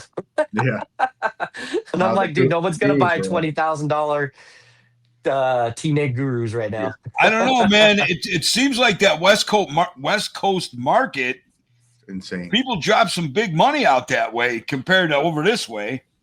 You My know, way. I noticed that there's a big difference between the East and West Coast marketing, and You that's talk. another reason. Yeah, and that's another reason why I try not to let anything over there like catch my attention or any of that nature. You know, I our ice dragons still sell for $7,000 to $7,500. Crazy. So I can't complain. All the corals have gone for 4,500 to 5,000. Um, yeah, I mean, I hatched a clutch March 12th, and I only have two corals left out of that clutch out of 16 animals. Yeah, I mean, it makes sense if you think about it. I mean, everything over in California is more expensive. People make more money over there, so they're more frugal with spending it. I guess it's just a different. It's a different market. It's I'll as tell simple you as what though, that gas price right now is killing. that. It's Oh, yeah, it's like $8 a gallon for diesel right now. It's yeah, ridiculous. I'm over 6 over here. It's insane. For Ugh. something here, but it's still high for us. Yeah. Dude, put it in a gallon jug and ship it to me, Uncle Mike. Hey, you know what we know what we should do? We should just make like a pipeline. Yeah. Yeah, yeah. God forbid, who would have thought of that, right? Yeah. Start Uh, what uh, trafficking in illegal gas, yeah, Yeah. shipping cross exactly. country. Smuggling gas. Yeah, what is it when they used to do smuggling over the liquor and stuff? Yeah, Yeah. that Yeah, prohibition shit. yeah. Prohibition. We'll just do it with Tunnels. gas, Yeah. gas and fuel. Or you know what you could do? You could do like that one guy. He figured out how to make an engine run on water, Yeah, I saw that. but they And did he killed. dis- I was Yeah, gonna say he disappeared. So yeah, they killed him. They killed him. So you got to You know watch what? what you're doing. You know what I'll never do? And sorry to people that do drive them. Drive an electric car. It's not happening. no. So I just Yeah. watched a thing. It cracked Never me happened. up. This guy has a Tesla. He wants to drive around the country without stopping. He hooked a generator. He's got like three generators on the back of the Tesla, and they're plugged in and they're synced. So when it needs to charge, they turn on as he's driving, and I'm like, you just defeated the whole purpose. Yeah. Like, Right. Yeah. Right. So you got to I fill up love the it. generators. I see that guy with Oh, the solar panels that open up on top of his car. holy See that? shit. That's pretty funny. That is good stuff. So what's new with you guys though? Like what do you got over there, Nick? What are you working on? Same stuff. Same tackle and the spinnies, trying to tackle the crocs. 3 pairs of coming eye at the same time. I'm kind of trying to follow the same thing with the new colors, how you have the white headed and the black head, trying to do that with the coming eye. And now I have Uncle Mike's line too. So I'm trying to come up with a creative name for those. They're like an orange. Uncle Mike's are like really orange here. So that's a cool project too. Like I said, everybody else is streamlining with the coming eye and like just mixing, breeding.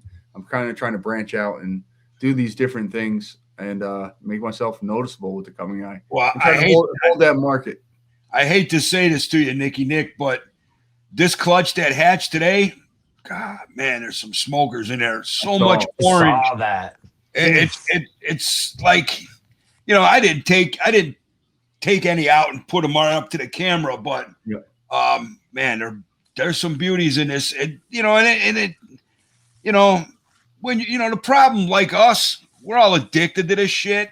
Yep. So like you think you're making a decision, I want to go in this direction, and then you get a clutch hatch out and you're like, oh man, I can't believe it. But I at my age, I mean, I'm not freaking dead. I'm getting old. I'm broke down, but yeah, I want off that hamster wheel. I just want to enjoy the things that I have. And Toji's, that's the only thing I'm interested right now. Yeah. And well, you know what?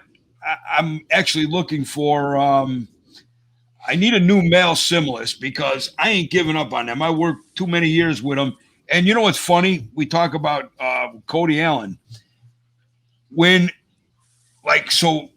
The timeline when mine, Nick, I've shown you the pictures. My pair, I have 1.2. My pair were locking up, and this is the first time in 40 years I've ever seen this much courtship and locking. And so she swelled up. She did a belly hanging. Don't know what happened. She never laid her eggs. And then by the time I was going to pair them again, after cooling them a little bit, Applin told me I need to cool them a little bit. So I cooled them. And when I brought my male out and put him in with the female, he got some kind of skin infection on his leg. And like, man, I've spent thousands and thousands of dollars trying to kill this, whatever it is, this infection. And so far, I haven't had nothing that worked. Thousands of dollars. And he's just, he's wasting away now. So Monday, I actually have a new male coming. So I ain't giving up. So I'm going to have the Similis, the Tojis, the Sullas, and I'd like a pair of King Gorham for that cage right over there. I know where a nice pair of Kings are, Uncle Mike. Where they at? And you know him. Brody's Frogs. I do know him, and I do know that he was a good student, and he's asking a lot of money for them, and he ain't coming down. So no, yeah, believe me, I Stacy wanted some Kings, and Brody reached out, and I was like, I want them, but geez Louise, I don't have Robert. I don't have a problem. Anybody, I would trade $6,000 worth of stuff for those because that's just what we do when we want something. We want it, absolutely. But I wouldn't come up with $4,000 out of my pocket for it. Yeah, actually, perfect example. I just did that for that tricolor, and I owed brother Jim a shout out. Jim, bro, Jim Hardesty. Thanks for that tricolor mail. And hey, good job, Jim. Yeah, I needed that. So I traded, like Uncle Mike said, what I needed to do to get it done. Yep. And you should hear Stacy when she hears Nick's voice. Don't fucking trade nothing. Well, That's my MO. I'm going to trade first, and I'm going to try to get before I lay out any cash. Now, my wife is the complete opposite. She's like, you ain't spending any money. I'm like, no, I'm going to do some trading. She's like, I don't care. Yeah. Again, it's like, for us, trading is like trading in money. Yeah. But when you actually lose the greenbacks, that's when your wives lose their shit. Mm-hmm. So Yeah. Where it doesn't affect me at all. I could care less. I'm like, Yeah. it's easy to trade them something I produced. But Nicole's like, where's the money coming in? I'm like, I don't know. Yeah. You're looking around. You're like, What money? What animals? I don't know what you're hey, Robert. Now you guys, you got Sam Anubis or Anubis? Yeah. He's right out here. We actually just went to the LA Zoo 2 Saturdays ago, and he gave us the whole tour. Got to feed the gharials and stuff like that. It was Very really cool. Yeah. I've been waiting on him to produce some, or hatch some. He said he had them in the incubator, so that was a while ago. He now don't quote me on it, and I want to say that he said they went bad, so he's got them back together, and he's trying to get them going. But he did mention to me that when he gets some eggs, they're going to you. Oh, so that'd he be did beautiful. mention he mentioned that to me already. So well, I know you were talking about. Now you got to understand something. I'm like a jackhammer, right? I'm like a sledgehammer. I'm not, a fine tune, finesse guy. I'm kind of hard, whatever. But so again, Uncle Mike, I didn't need to know that. Yeah, no. Dude, well, let me tell you.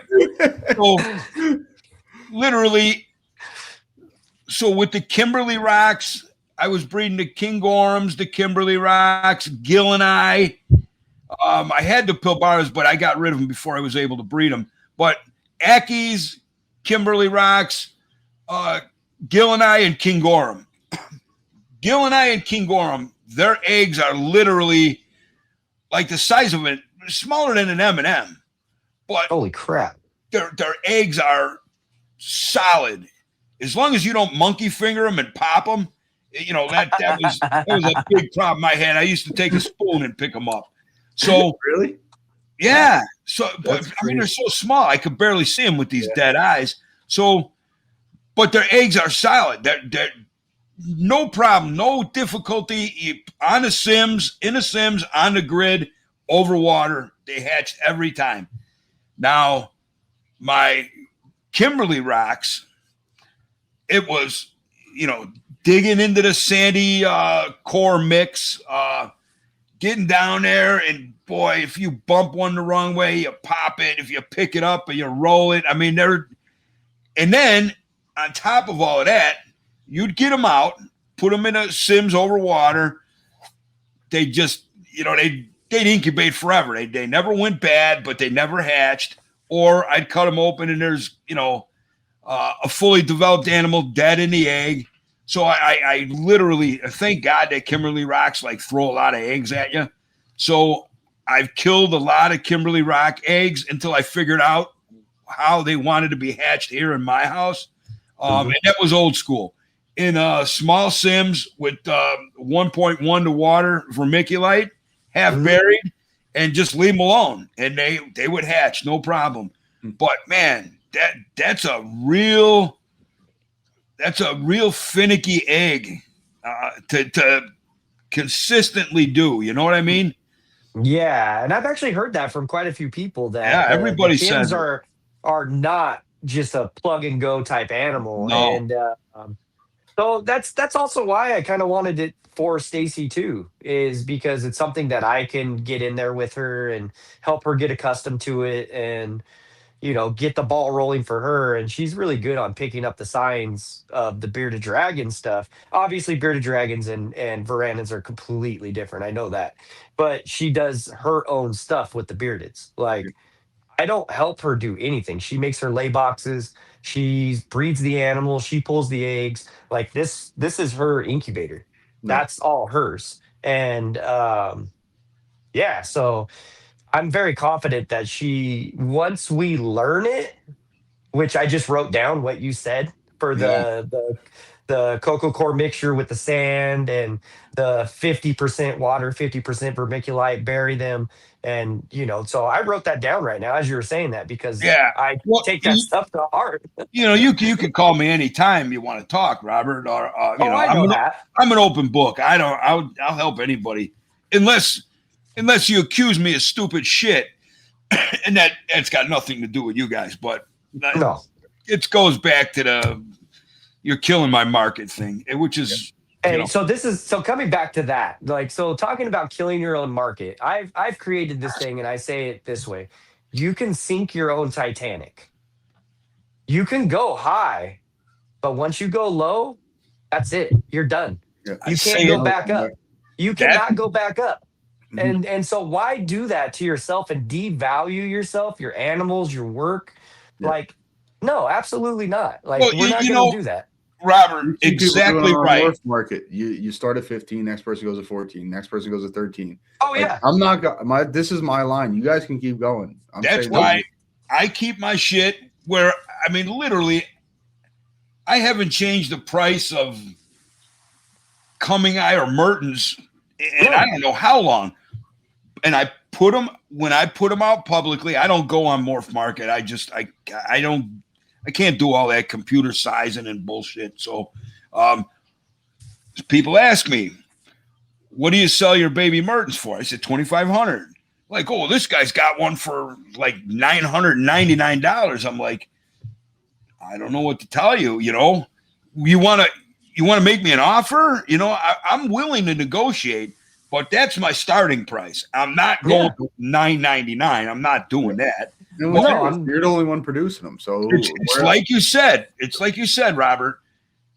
If you put your Coming Eye for $1,300, you're never going to get $1,500 for them. So why don't you start at $2,000 and go to 15? You know what I'm saying? It's just it blows my mind how people will ruin their own market. And I don't care no more because I'm not in the market. That's the thing is if you go clutches to get rid of. You start at $2,000, like you said, Uncle Mike, and you go to 15 in private. What does it matter? It's with you and that person. You work to deal with that person. But what we're talking about isn't what you do with that person. It's what you put out in the public. What you advertise as. Yep. Yeah, what you advertise. So you can't complain about your bottom dollar if you started at the fucking bottom dollar. Yep. You want to know something, Robert? You want to hear a craziest story? I had a guy call me. And he's a guy.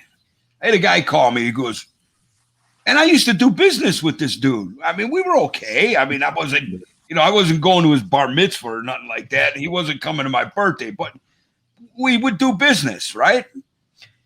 He calls me up one time, like, all pissed off. I pick up, and I don't know. I don't want to get too much to kind of give it away, but he called me up, and he goes, you're killing the Coming Eye market. I'm like, what? Excuse me? Why? What are you talking about? He goes, you gotta stop producing so many. He goes, you're gonna kill the market. I said, I got a better idea, dude. How about you pick up your game, keep up with me, and we'll both eat. Oh, yeah. He didn't want to hear that. That's one of my favorite quotes from you, Uncle Mike. I'm gonna put that on a shirt. Why don't you step it up? Do it.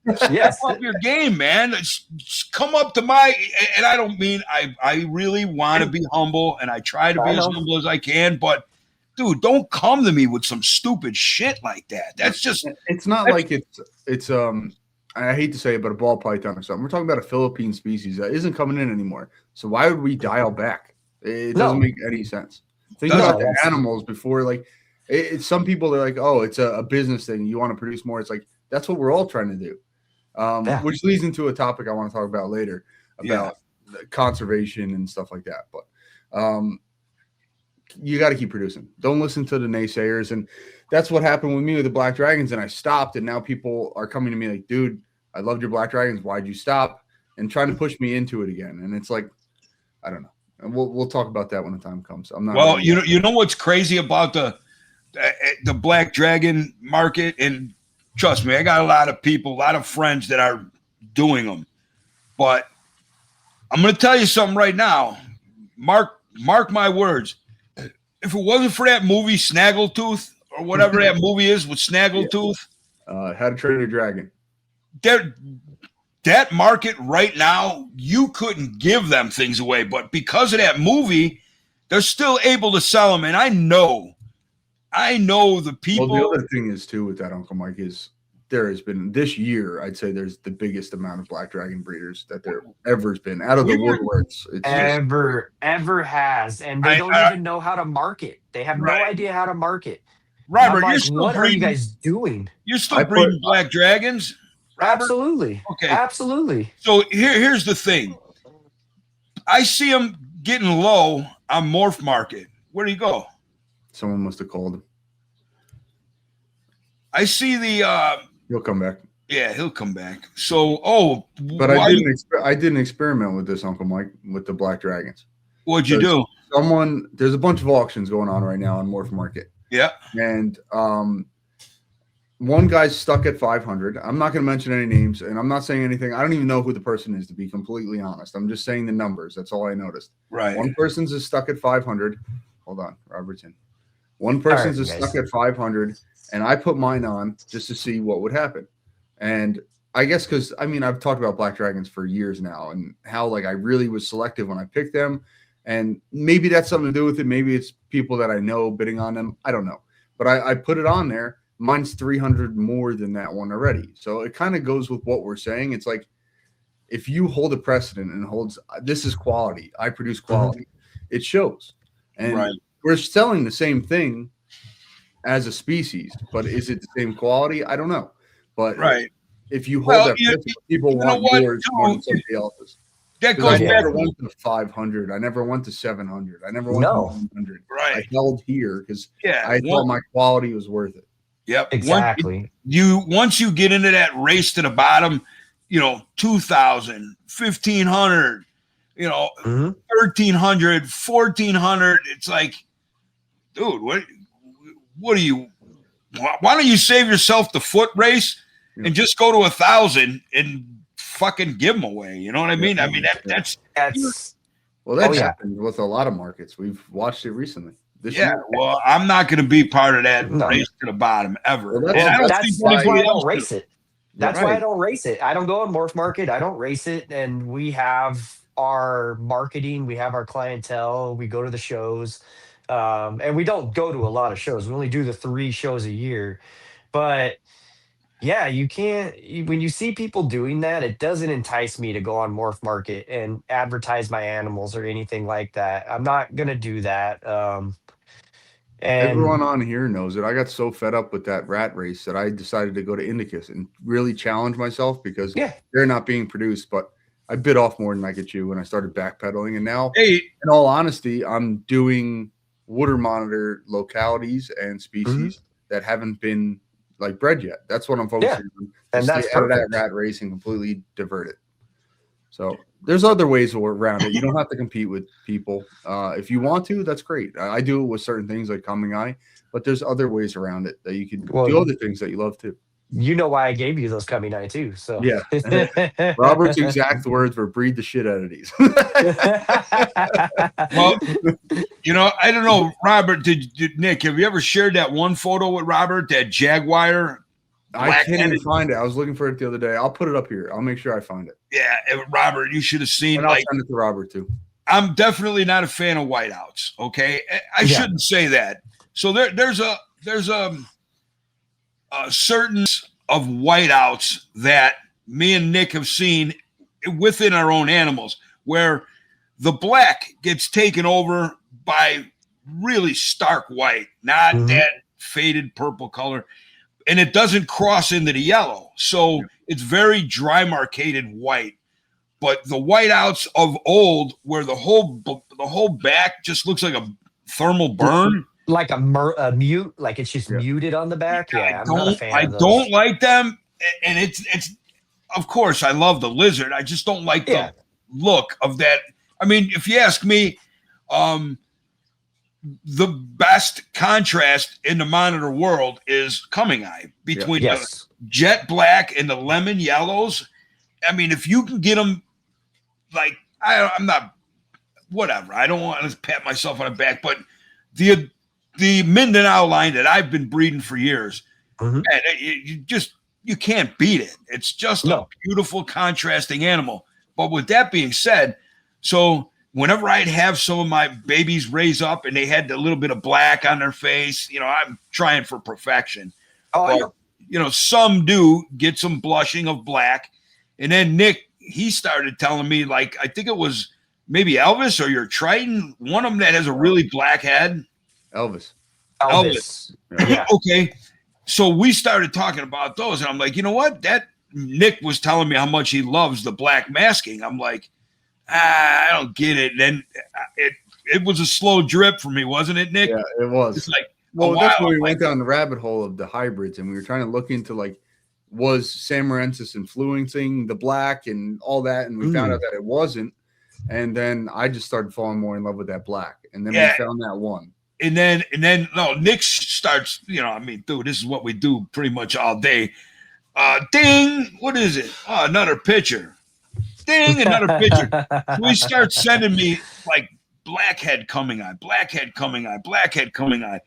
And he sent me this, and it started growing on me. I didn't want that in my line, but I really do see the beauty in those animals, especially if you could do what Nick is going to be attempting to do. Oh, yeah. Really to work that black head heavy. So there was this one, I believe Ty Park had that, Nick. Yep. Okay. Its head it had a little bit of. It was a long time ago, though. It wasn't recent. It was. Right. It had a little bit of yellow, like going along its nares, and then maybe a little yellow speckling here, but all black. The head was all black, and its throat, it looked like it had white lava lamp bubbles going up its throat that were outlined in orange and black. It was the most. Louise. Wait. When he sends you that picture, you're gonna freak. It's a beautiful, beautiful animal, so unique. And I got close with that one that I produced, but it wasn't exactly the same. But I'm hoping with these, and I never talked about it on here, and I never even posted it yet. The clutch that I just got of the dark ones that I was trying to do, I got one that looks like a guru. And it's got these big yellow ocelli, and it's pure yellow in its whole face and head. You need to send me a picture of that guy. I want to see it. I was holding back only dark ones from that clutch, but I'm like, man, I got to see what happens with this one. There's one animal out of that whole clutch that you hold it up to I held the picture of me holding it up to the clutch, and it just looks totally different. Hey, we were when Robert just vanished on us a second ago. Nick, please tell me you remember what we were talking about, because I wanted to include. We were talking about the prices. Black Dragon market. Yeah. Okay. Yeah. And I still get 1,800 to 2,000 on mine. I'm glad you do. And it's just, and I've talked to Nick, even customers ask me, hey, how come these guys are lower than you? And I kind of have the same response. I don't know. Yeah. And, and I've had customers ask me, why do these guys seem desperate to sell? Yeah. I'm like, well, I don't want to, I'm not trying to be like an ass to, other people, but I just tell them, like, I have no idea. You'd have to ask them. Like, my answer to that sometimes when people are like, why are yours so much more? It's easy with the Black Dragons. And I don't mean to be arrogant, but I just send a picture of Shadow. Shadow answers all of the questions that I need to. Where and like coming out, I'm hoping I can do the same. Yeah, Squid too. Yeah, hoping I can do the same thing. Just show your results. The coming eye were so fucking hard for me.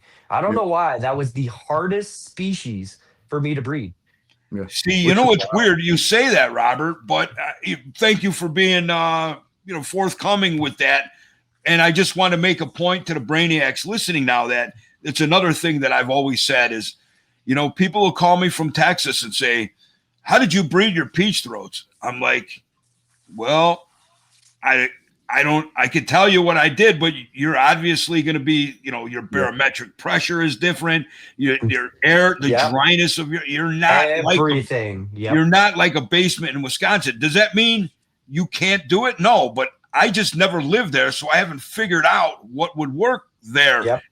And again, it's all region. Like you're in California, I see Alex with the lace on the outside of his house. I mean, it's genius, man. Yep. Perfect. Here we could never do it. No, Triton's outside right now. He's that's the coming eye that I got from Nick, and he's 7 foot 50 pounds, and he's a monster, but he's the Yeah, sweetest fucking animal you've ever met in your entire life. he's a Like, beast. oh yeah. But Giant. But that's the thing is like you guys don't have a lot of humidity in California. Where like East Coast is humid as hell. So it's like Mhm. just that difference alone. It's just like Well, we could never do things exactly the same way. and No. that's here in the Midwest where I'm at. Yeah. Our summers we'll rival Florida. I guarantee you, as far as Mm. humidity goes, Yep. we can rival Florida. It gets so hot and sticky here in the summer. Mhm. However, come wintertime, No, the thank air you. is so dry, you get a nosebleed. It goes from one extreme to the other. And, you know, and I try to make that obvious to people that, like, I've been here my whole life. I've been, you know, in the upper Midwest my whole life. So I kind of, with my animals, kind of mastered using my regional weather patterns or whatever. Mhm. Where if I went to California or Texas or even Florida, man, it'd be like starting all over because I was just going to say that. you know, it'd be like starting all over. You'd have to figure out how your cages work. Yep. That was my That's- deciding factor. We talked about moving on this podcast a lot. That was kind of my deciding factors. I'm comfortable and I'm still learning, but I have a foundation of how to do it now. And I'm still building up that ladder. So I don't want to start over and rebuild the foundation. No. I want to stay where I'm at and just keep going. That's very smart, Nick. And with that being said, it's a question I wanted to answer. And since I got to say it while I remember. Mhm. You were born and raised in California? Yeah, I was. Okay. Yep. So Yep. you're a Californian. That's it. Just Californian. Yeah. Wow. Never lived outside of the state. Obviously traveled, but Yeah. never have lived outside of the state. And, you know, coming back to like what you're talking about with like barometric pressures, you know, your humidity, your ambient temperatures, your daytime, all this kind of stuff. Like when I first started breeding the black dragons, I was asking Nick, like, what should I do with my lay box? I was asking John, what should I do with my lay box? Well, where they're at, they need heat pads on their lay boxes. Yeah. I threw the heat pad on my lay box for 2 clutches. She dumped eggs all over the enclosure, dumped them in the water, and I'm like, "What the fuck am I doing wrong?" And then Yeah. finally, it clicked, and I was like, pull the pad off, see what happens." As soon as I pulled the pad off, she laid in there. So that's the proof of what you just said. Yep. What happens over there can't work over here. Well, I won't say can't, but it's just there's such a variance of Right. everything. Well, and you like, I'll take your word for it. You living in California, I'll take your word for it. If I did my nest boxes like I do here where you're at, I'm probably sure I'd be cooking a lot of eggs because my shit runs hot. Yeah, and you're like already hot. none of them do. Yeah, none of my lay boxes, no species has a Well, I heat pad bet you on if you used, I never even thought about it till you just said it, but if you used heat panels and your air ambient is like already really dry, your Mhm. box should probably dry out like that. That might be Oh, another. dude, that was something too I was fighting when I had that heat pad on there was the dryness because Yeah. I'm checking it consistently to make sure the humidity's there and it's not just turning into the Sahara Desert so she Yeah. gets all egg bound. But yeah, that was a good It's a learning thing I'm curve. trying to deal with a mutual friend of ours. He has a pair trying to lay right now. I don't want to shout him out because Yeah. it's a big deal and I don't want to blow his spot, but he's trying to figure out his nesting. And I'm like, dude, I've only done it over here. I can give you advice on how I do it, but I can't tell you exactly because I don't know what your relative humidity is like in your bedroom in your house. And I think I know who you're talking about. And I said the same thing. I've said, I haven't bred that species. Yeah. You're going to have to take what Nick has to say and you're going to have to twist it as you go right now. Yeah. And it's just the way that it is. And I told him, look, the heat pads don't work for water monitors here. Yeah. That's just that. And I'm not telling you that doesn't work for Indicus, but it doesn't work for water monitors. Yeah. And so you can take what I have to say and take what Nick has to say, and you can form your own conclusion. Yeah. Like, that's what it boils down to. We can only give our regional advice, and then it's up to the person. I shouldn't say it's up to. It's the responsibility of the person trying to breed that species to realize, like you just said, I don't need the heat pad, or I need a misting system, whatever the case may be. Yep. You know, we can. I guess there is like a basic starting point that you'd have to tweak no matter where you are or across the country. You know what I'm saying? Oh yeah, absolutely. But listen, before I get too stupid here, back to the Black Dragons. So, I mean, I'm telling you right now, I'm not a smart man, but I think I know. If it wasn't for that movie Snaggletooth with the how to talk to your dragon or whatever they say, that, man, I see this one guy who's kicking out 36 eggs, maybe 3 clutches a year. Then I see this guy doing, you know, a couple clutches a year. And I see that chick over there, she got, you know, a clutch this year. And as I'm trying to, like, it's just blowing my mind, because I'm not talking about 15 egg clutches. You know, you're talking 20s and 30s. And it's all the same species. Some from a better lineage than others. I mean, you could just visually look at that and tell. But then I see today, I don't know if it was today, Nick, was it today that double? Yeah. It was yesterday. 2 females laid what? 36 eggs? That's 60. It was 60. No, it was 60 even. It was about 30 each female. Oh my! Two breeders or one breeder? Yeah, no, two females, but they each laid 30-something eggs. It's like, that's 60 from one guy. Where are these all going? You know, that's why I stopped breeding I was myself. in that exact boat. My last clutch was 28. So I was like, what am I doing with these? And then it's funny because I did that and decided that I was done. And then now I'm getting all these pictures of babies that people are raising. So it's like, I don't know. I'm at like a catch-22 with it. Like, I don't really know. Because like you think about it and you're like, where are all these babies going? You have, say there's 500 black dragons produced a year. It's kind of like anything. And maybe 200 live. And some people go underground and they don't show their pictures and stuff like that. Because I get that too. I had recently a 3-year-old male, somebody sent me a picture. I totally forgot he even sold to that guy. And here I am 3 years later seeing it. So I don't know. I'm at a catch-22 with it. Is it too many, or is there like, there's a lot of people in the reptile hobby, and the monitor game is only getting bigger. It's not. It really is. It's not Well, getting. You know, and I could say that you guys say the monitor is game is growing, and it is growing. It is absolutely growing, and I like it's growing, but there's facets to this diamond. You know that. Yeah. There is. Yes, absolutely. I do see a lot of people who want snaggletooth. They want to go in the bathtub. They want to swing on the swing. They want to eat a pickle with it while they're watching TV. You know, that's one level. Hopefully out of that facet of the diamond, hopefully a few of those people break off to where, like, I don't know, man. I don't even care if I get heat anymore. I'm too freaking old. I don't care. So I love these apex predators for what they are. Yep. And when I see them with a freaking cowboy hat on their head and somebody's booping its nose while they're eating a peanut butter sandwich, watching Mayberry RFD, and you know, they're in their 72, whatever. I mean, okay, so maybe you're a rough guy. You like your house 78 degrees. That's still lowest operating temperatures for these apex predators. And when you think they're sleeping on your belly while you're watching a TV show eating a pickle. Uncle Mike, the one thing I want to say, I think that like by doing this podcast and doing stuff like that, I think people are taking the general direction and keeping their animals better. I mean, I'm not saying we're the proprietors of that. I think people are seeing people like Robert, like you, like me, like Jim Heck, all these other guys that are in the game doing it. And they're like, I can't keep this thing in a vision enclosure and take it out and watch TV. I'm seeing these builds, and they might not be perfect, but they're doing their best for what they can do. Not everybody's hands-on with tools and stuff like that. No. And that's the thing, is by doing this, you get better at that too. Everything kind of like comes together. Well, so repetition.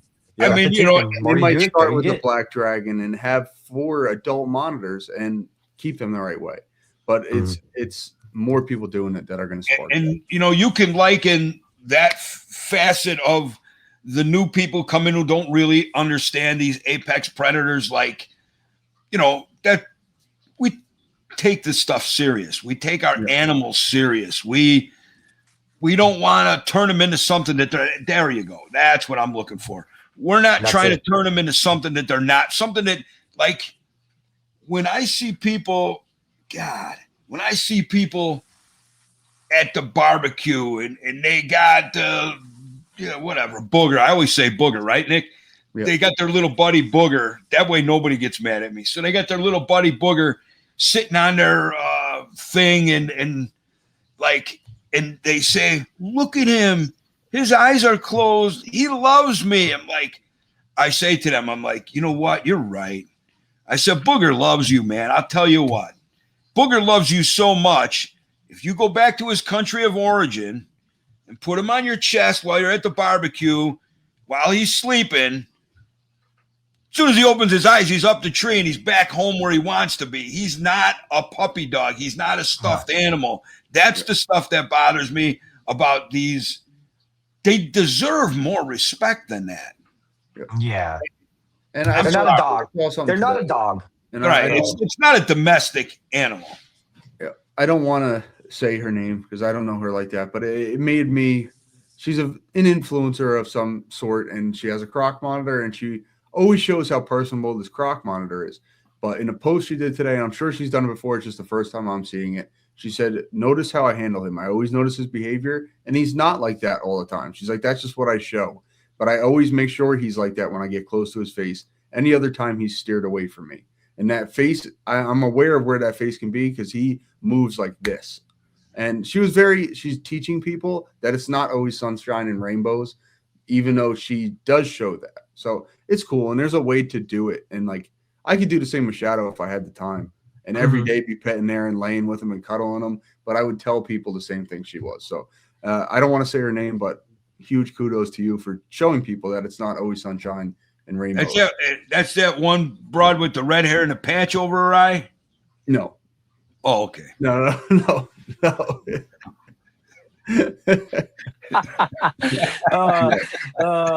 no, I feel you on that, Uncle Mike. I do spend a lot of time with some of my bigger Baranans. I take them out and they hang out with me for a period of time. I don't take them out for they're not with me for a whole fucking movie. I'll take Triton into the living room for a little bit while I put the dogs away, and he'll get 15, 20 minutes of, if you want to roam around, go roam around, go do your thing. I get what you're saying. I do the same thing with my animals. I'm sure you, me, and Nick are very similar in that. Of course, we got to get in there and work with our animals, and we'll take them out. But I don't demean them. I don't. No. I don't change them. I don't want them to be a cuddly thing. I want to respect him as the apex predator that he is, because I just think, if people is that the right word I'm saying? Anthropomorphize, when they put human emotions on animals like reptiles. Mm-hmm. You may think that animal loves you, and that's good. I'm glad you feel that way. These are apex predators, and they have pride and they have awareness. And if you put him in the right situation, bye-bye, Booger. Booger ain't sticking around. Booger don't want to be in your chest. Booger wants to be up in a tree chasing a bird. Yep. Bottom line. I think the biggest thing with the whole thing is the temperature. You got to be aware of where your animal is. I mean, they're cold-blooded. I think about dogs and stuff like that you take an apex. I'm being a devil's advocate here, Uncle Mike. That you take a dog who was an apex predator 100 years ago, and now it's this cuddly thing. And I respect him like Uncle Mike does, but again, I'm being a devil's advocate. But those are warm-blooded animals. You're taking a cold-blooded animal that you could take it out and it'd be cuddling with you, and you think it's sweet, and it could end up passing away a couple days later because you didn't realize you just fed it. Now it can't digest that food because it's in 70 degrees, which is the bottom of its range, and it goes septic. And honestly, when I first started keeping monitors, I had that happen. I would feed and turn off lights, and I'm like, why did I lose that monitor?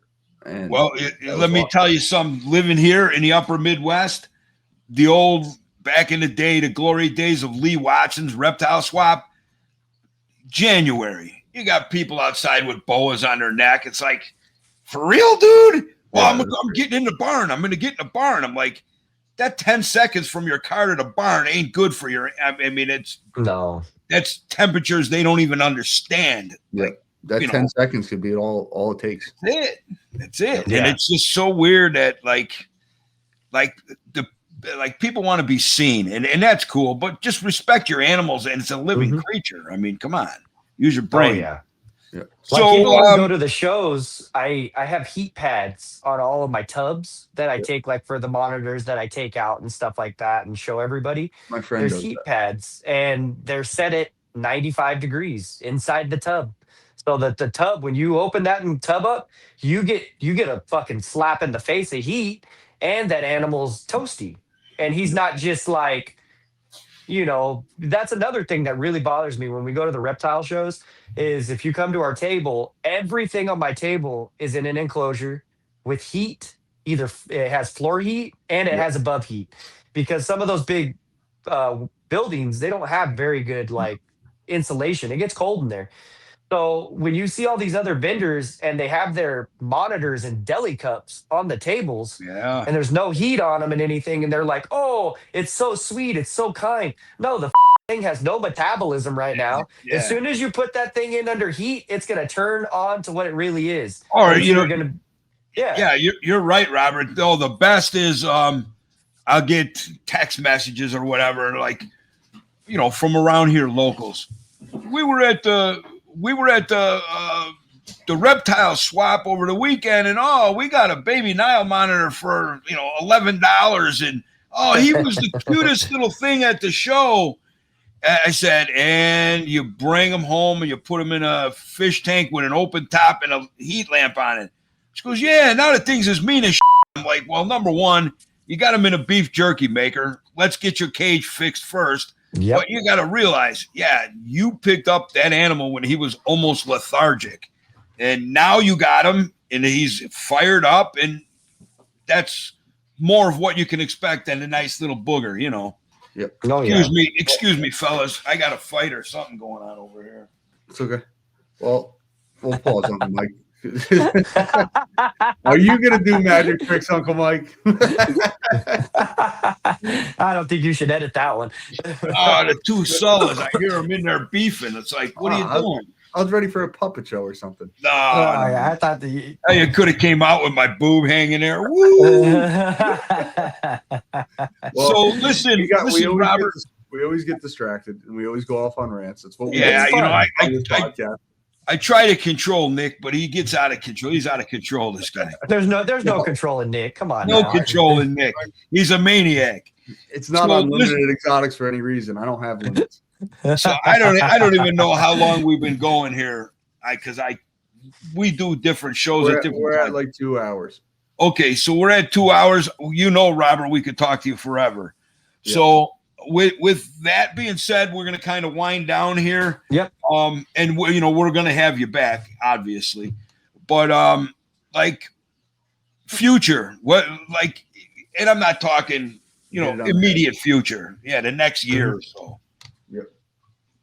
What are you thinking, Robert? What's the next step for Farmhouse Reptiles? I mean, you just hit a crazy goal of croc monitors that most people would dream of. Where do you go from here? Keep it going. I want to get, my plan is that right now is get her back on. She's already back on food, obviously. And in 50 days, I'm going to pair her again and see how that goes. And that's after talking to John Adrania about it. That's kind of what he suggested. And, you guys know John as well as I do. He's a guru in this game. Is he a short little guy? He's a little guy, but he's all right. You know what? I think I saw little guy incubator behind you. Short little guy. His breath kind of smells like gabagool. Gabagool. Gabagool and cannolis. Yeah. No. Hey, if you want to get on his good side when he shows up at the shows and you see him, give him a Coke 1 and gummy bears. Yeah. That's the way to that guy's heart. It's funny because you got that guy, that little short guy, John, that likes the same thing as that John Ritchie. He likes gummy bears too. He's an addict. Hey, so before you do, before you do all this, I'm going to send you the picture of John Ritchie holding John Adrania and Triton at the show. That's funny. I think I seen that. Did you post that before, Robert? I did post it before. Yeah, I was laughing. I'm like, that's no weight to John Ritchie either. That guy's No. a freaking. He's a nut job. He's a fucking redwood, dude. Like, good lord, why is that guy so big? He's a freaking Viking, that guy. Yeah, you know. I'll tell you. I think that's like God's sick joke on me. Like you know that Chihuahua, that little motherfucker. He wants to get you, and then you got like the Cane Corso is just like, you know, no worries. That's like me. Like, God, there's a reason I'm 5 foot nothing. God wanted me to be small. He knew you'd be a problem, Uncle Mike. If he made you like 6'4", 300 pounds, I know the only problem now is when I start mouthing off to people, it's me who gets beat up. So, you know. Just mouth off when you got Nick around you, then you're all right. I don't know, Uncle Mike. I saw you bump that table and everybody ran. Oh, that was different, man. Everybody was like, "Oh." That was freaking hilarious. That was funny. You and me were laughing about that all weekend. Maybe when the Crocs hatch, we can do this again. Yeah, absolutely. And you know, you're talking about us going there, but you know, you got to come. Now, I suggest you come to October Tinley. If you come out to Tinley, and it's a great show, without a doubt. You'll make a lot of new connections and stuff. It's a different. And there's a lot of the same people, but it's different. Really good show, but man, we'd love to have you up here too. But that's cutting close. What are we, like 3 weeks out? Something like that. Yeah, but that's still, I don't know. That's something maybe I could talk to Stacy about, and her and I could maybe fly up for one night and just go for the day, and then you know what I mean. That's like, what I did the first time. I just came up for the night and then turned around and went back. But yeah, so hopefully for us here, hopefully just keep everything going. We've got a nice timer on a lot of the animals. Hopefully get the laces going a lot better. Get the Crocs. Just, I don't want to say on a timer with the Crocs, but I'd really like to at least get those guys on a roll. Mm-hmm. And hopefully the Spencers at some point will yield a clutch. But otherwise than that, I'm very happy and confident with our black dragons, the white throats, the albinos, all of our normal, I guess you would say, I don't want to, it's kind of weird to say, but bread and butter animals. Yeah. And we call them coasters. Yeah. Coasters, there you go. Our coasters. And you know, I know what they're gonna do. I have it on the calendar. I know when to pair, I know when to separate, I know when she's gonna lay. And it's just, I know what's happening. It doesn't, it's, you know, the attention's you probably don't even there. need a calendar. You've probably done it so many times you could just go. Yeah, you're coast. It's like we've all talked about. Their body tells us the story. Exactly. When you're looking at them, and then their feed schedule, their body, everything like that, and it tells you what you need to know. Yep. But I gotta say, Robert, man, I'm disappointed in your answer, my man. What happened? Oh man, you got that beautiful pool in your backyard, and I'm a monitor guy through and through, but I'd have a pair of Cuban Crocs in that sucker. You know, if crocodilian were legal in California, I'm not gonna lie, I would have them. I'm a big fan of the dwarf caiman. I was gonna say you couldn't say dwarfs, Uncle Mike. You had to say Cuban Crocs. Oh man, if if you got that much room, I want something that's way galloping towards me. Yeah, I love crocodilians, and I got my cane and my broke leg. I'm trying to hop out of there. Oh well, it's funny because Triton's out back, and I'll let him out of the enclosure sometimes, and he looks at the pool, and I'm like, don't even do it. It's got. I can't believe he has it. I can't. No, he hasn't. Thank God. He's looked at it, and I'm like, "Don't do it." And then he'll go flat on the concrete because it's so hot. Yeah. And I'm like, "Dude, if he goes in there, he's gonna blow that up." Like, man. Oh, man. Swimming. At least you won't have to worry about a chicken bone floating through the water. Sure. No chicken bones. No chicken bones. That's for Maybe sure. Some chicken feet. You know, as long as it doesn't get digested, I guess. Like, you know, that's one thing too. Like to bring and I'm not trying to harp on the grocery store diet shit, but harp away, bro. This is something a lot of people don't realize with like ground turkey. It has rosemary extract in it. Well, Rosemary is toxic to reptiles. absolutely. Well, we did a deep dive with Andrew Llewellyn, who's a biologist in Oh, I remember that. Yeah, I watched that like episode. in biology, and he knows a lot about metabolism in across the board in reptiles and amphibians. And I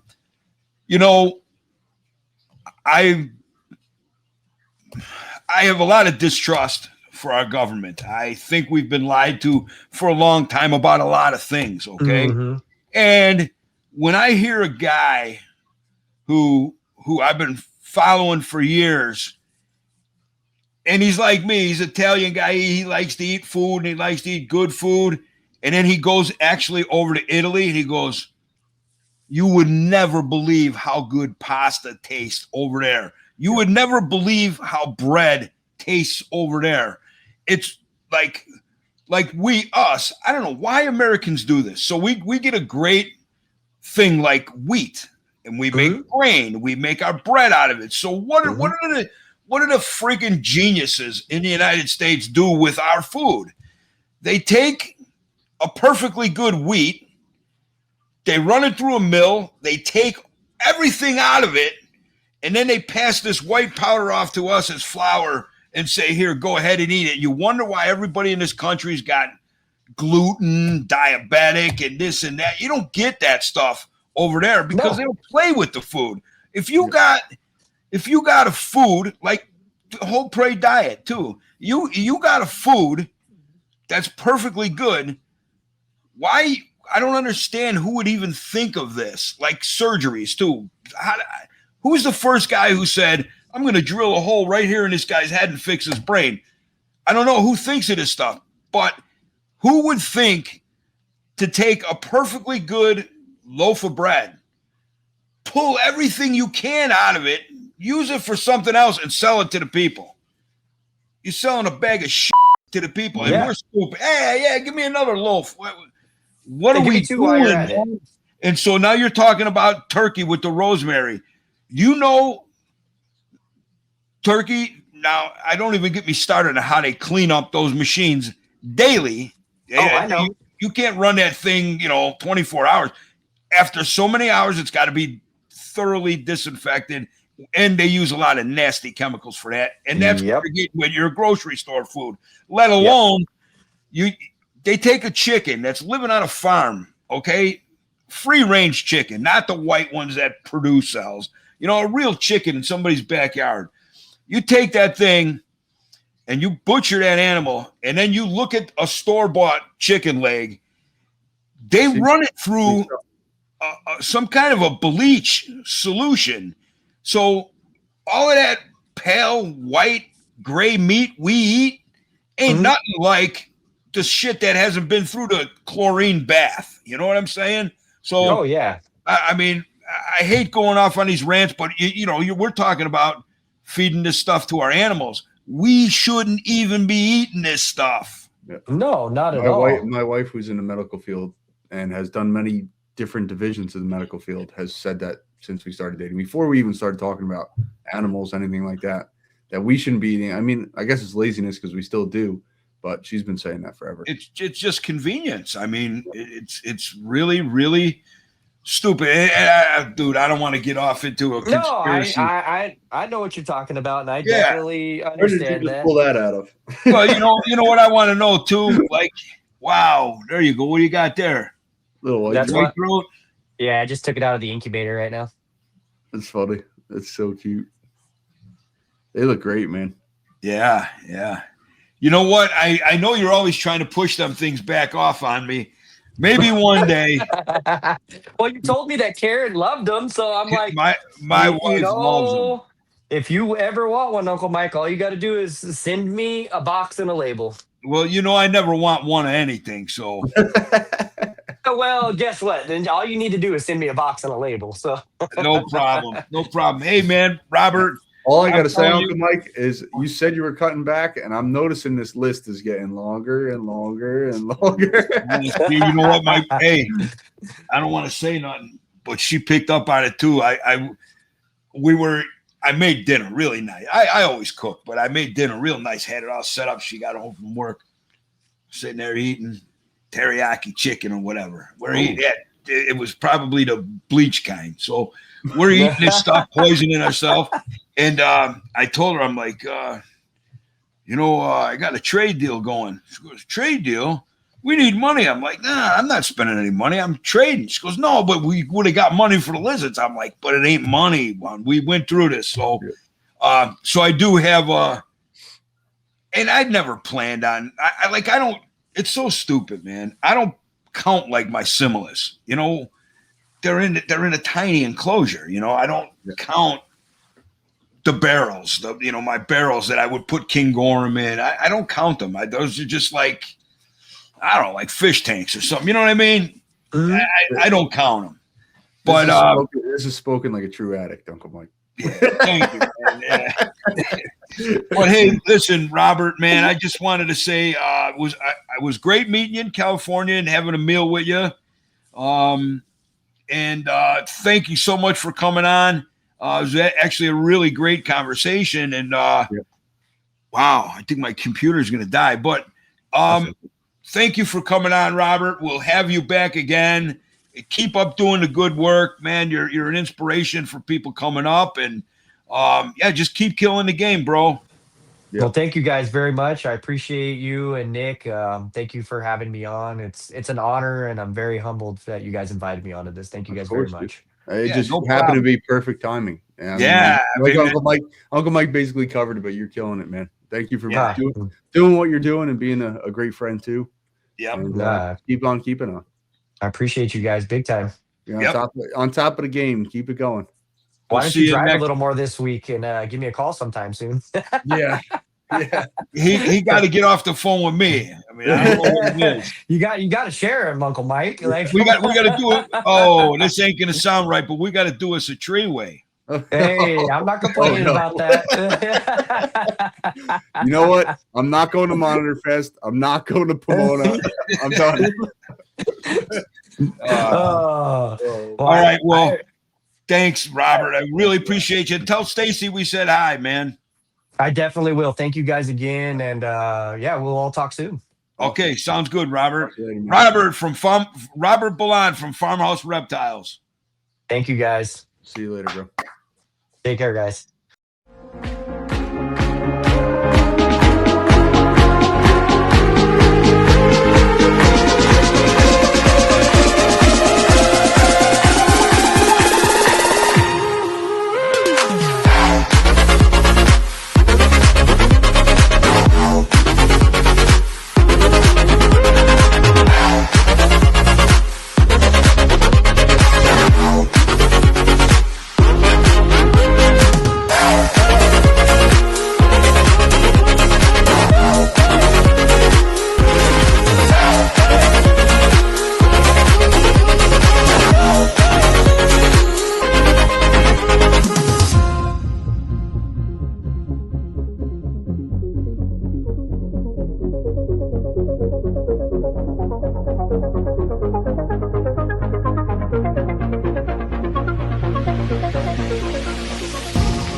What's going on, guys? So when it comes to husbandry, I can't think of anything more important than your feeders. So what you're putting through your animal, but not only that, what's going through the animal that's about to go through your animal. There's a lot of steps to it, and if you're not farming it yourself, it can be very hard to find someone you could trust. So let me take the guesswork out for you. Kleinsfeeders.com is the best that I've found. It's who I use. It's who Uncle Mike uses. It's someone I know personally. It's family owned. They've been doing this since 2008, guys. 18 years. They know what they're doing. They've fine-tuned and perfected it throughout their farms, and I have nothing to complain about. I've had nothing but positive experience with Brendan and his family. They are the best out there. And the best part is they're in the United States. Don't buy from these guys because they're getting them from China and all overseas. And by the time they get here, who knows what those feeders are packed with. So don't mess around. Go to kleinsfeeders.com and feed the best you can. That got deep, man. And we went how long? 2 hours and 15 minutes. 2 hours and 15 minutes. And with that being said, I know you guys are tired. I know you're tired, Nick. I'm just a babbling idiot. So, Not at all. I want listen. While we were doing the podcast, it dawned on me, man. We forgot one of the biggest things that happened. So, and I'm not into the color morph game. You know that. I'm not a genetic guy. I don't really care for that stuff. But I got to say, the bigger, better reptile boys, they hatched out albino sulfurs. Yep. Very cool, man. No problem. But you still want to do that, Uncle Mike? Yeah, it's up to you, Nick. You want to go a little bit on it? Yeah, we'll go over it quick. Just because it's relevant, it's now, and I like what this podcast is to inform everybody of what happens in the community. So we're going to talk about this real quick. It's something that hits home for us and Robert too, but I didn't want to make it. This is a spotlight about Robert. I didn't want to involve him in our opinions and stuff. So a guy that I like in the community, I'm not going to say his name because I don't want it to be about him either, but he posted this, and I think it was just to entice people, to get people talking. He did it in a smart way. I don't think it's his actual beliefs. But anyway, this is what. Well, Nick, wait, let me cut you off here. We know what we're going to do here, but, you know, rather than say, he's not the only guy. Trust me. No. I've recently had this same conversation about, you know, with Crutchfield about a certain species. But go on. Yeah, just so nobody gets bent out of shape. Yeah, I won't read it verbatim. That's what I said to myself before this. I didn't want to read it verbatim to make it about this person, but I'll summarize it. So okay, summarize. So what people are saying with this is captive breeding doesn't directly affect conservation, and it doesn't directly affect animals in the wild. So Uncle Mike and I are going to dive more into that, but I think you guys know our opinion on it. I mean, we breed species to try to take the weight off of the wild. And I don't think I know that it's actually essential, especially with the rare species that we work with and species with borders shut down, Philippine species, stuff like that. They need to be captive bred, or people, I'm not saying us, people out there will definitely do whatever they can to get those species. Look at every drug, every other thing that's been limited. People will find a way. Oh, absolutely. Yeah, that's make something illegal or hard to get, you create a market for it. Exactly. So it's called that's a black market. I mean, it's something that they do, and they try to limit us already. So like, it doesn't make sense to me that people think this, and it hits home, and honestly, it kind of hurts that people think that it doesn't affect conservation. No, it's not like. I mean, there's people that do. There's people like Ty and people that take that money from breeding and put it into conservation. That's the next level of it. But yeah, but realistically, a lot of people don't do that. Nick, I don't. So obviously, there's something about this particular conversation that you're not agreeing with. What part of whatever this thing is got you in a ruffle like that? I mean, maybe we could talk it through. I think what got me in a ruffle the most is being a breeder. Being a breeder of something that's there's a lot that bothers me. There's a lot of different ways to go, and that's why I kind of just start rambling about it. But it's like you look at ball pythons, you look at crested geckos, you look at bearded dragons. Nobody's selling a wild caught bearded dragon at a show. You want to know why? Because we've bred them enough where it took weight off of the wild population. Right. And that's just one crazy instance, but there's many things like that.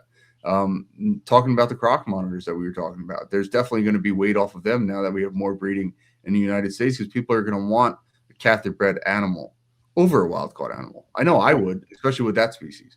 Right. So I think another side of it that people come at breeders like us is you don't want it to stop because you're making money. Bro, I wish. I ain't making no money. Yep.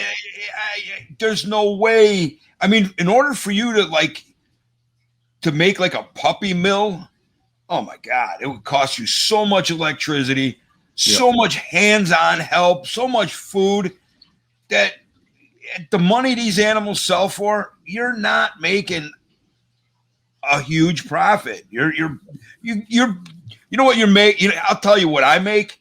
I make enough to keep doing this. Yep. I didn't go buy a boat. In the podcast, if say you're puppy milling black dragons, if that's even a thing, if you could, your quality would show and people wouldn't buy from you. You wouldn't be able to get that, and you'd have to push them at such a rate that you wouldn't be getting 1,500. You'd be getting 400 or 500. So it weighs itself out, and that's just with something like that. I don't know. A lot of that drives me a little crazy. I know he was doing it to provoke people to have a conversation, but it kind of blows my mind that people still actually think that that's a thing. Well, especially definitely not in the monitor game. I don't think it's even possible to say that. I guess an unpopular opinion about that would be like, okay, so you limit what comes into the country, and people with certain permits, like breeders that wanted new bloodlines, would be able to access new animals and new bloodlines. I almost could get behind that, but to totally cut it off it just doesn't make any sense. No, right. And also, so for example, if somebody comes and says there's the other side of this whole thing, and that's you should leave animals in nature where they belong. That's a great idea, and I would love to get behind that, except every developer, every yuppie who wants a new Starbucks and a new neighborhood, when you stop doing that, when you stop habitat destruction and habitat loss, then you got to conserve the animal that way or this way. So conserving through commercialization, that's just a means to an end. What's your solution? Okay, you've already said you don't want us breeding them, and they should be left alone in the wild. Why ain't you going after the developer? Why ain't you going after the CEO of BlackRock or whatever who puts up these golf courses? Why, we're doing the best that we can with the animal in mind. You're just shooting your mouth off with there's no results. You're not It's easy to target us. That's what they always do with everything in life. They target the little guys. They're not going to go after the big guys. It's true. That's true. Yep. They always shoot at us first when, I don't know. Look at anything else. There's not enough reptile breeders to affect a population. Look at anything. They're cutting down the Amazon to do whatever over there. Farming, buildings, whatever. That's what's affecting these animals. They just want to point fingers at us. Urban sprawl. You got urban sprawl, habitat destruction for the sake of building more junk we don't need. And then you got the leather trade. Nobody ever brings the leather trade up. Yep.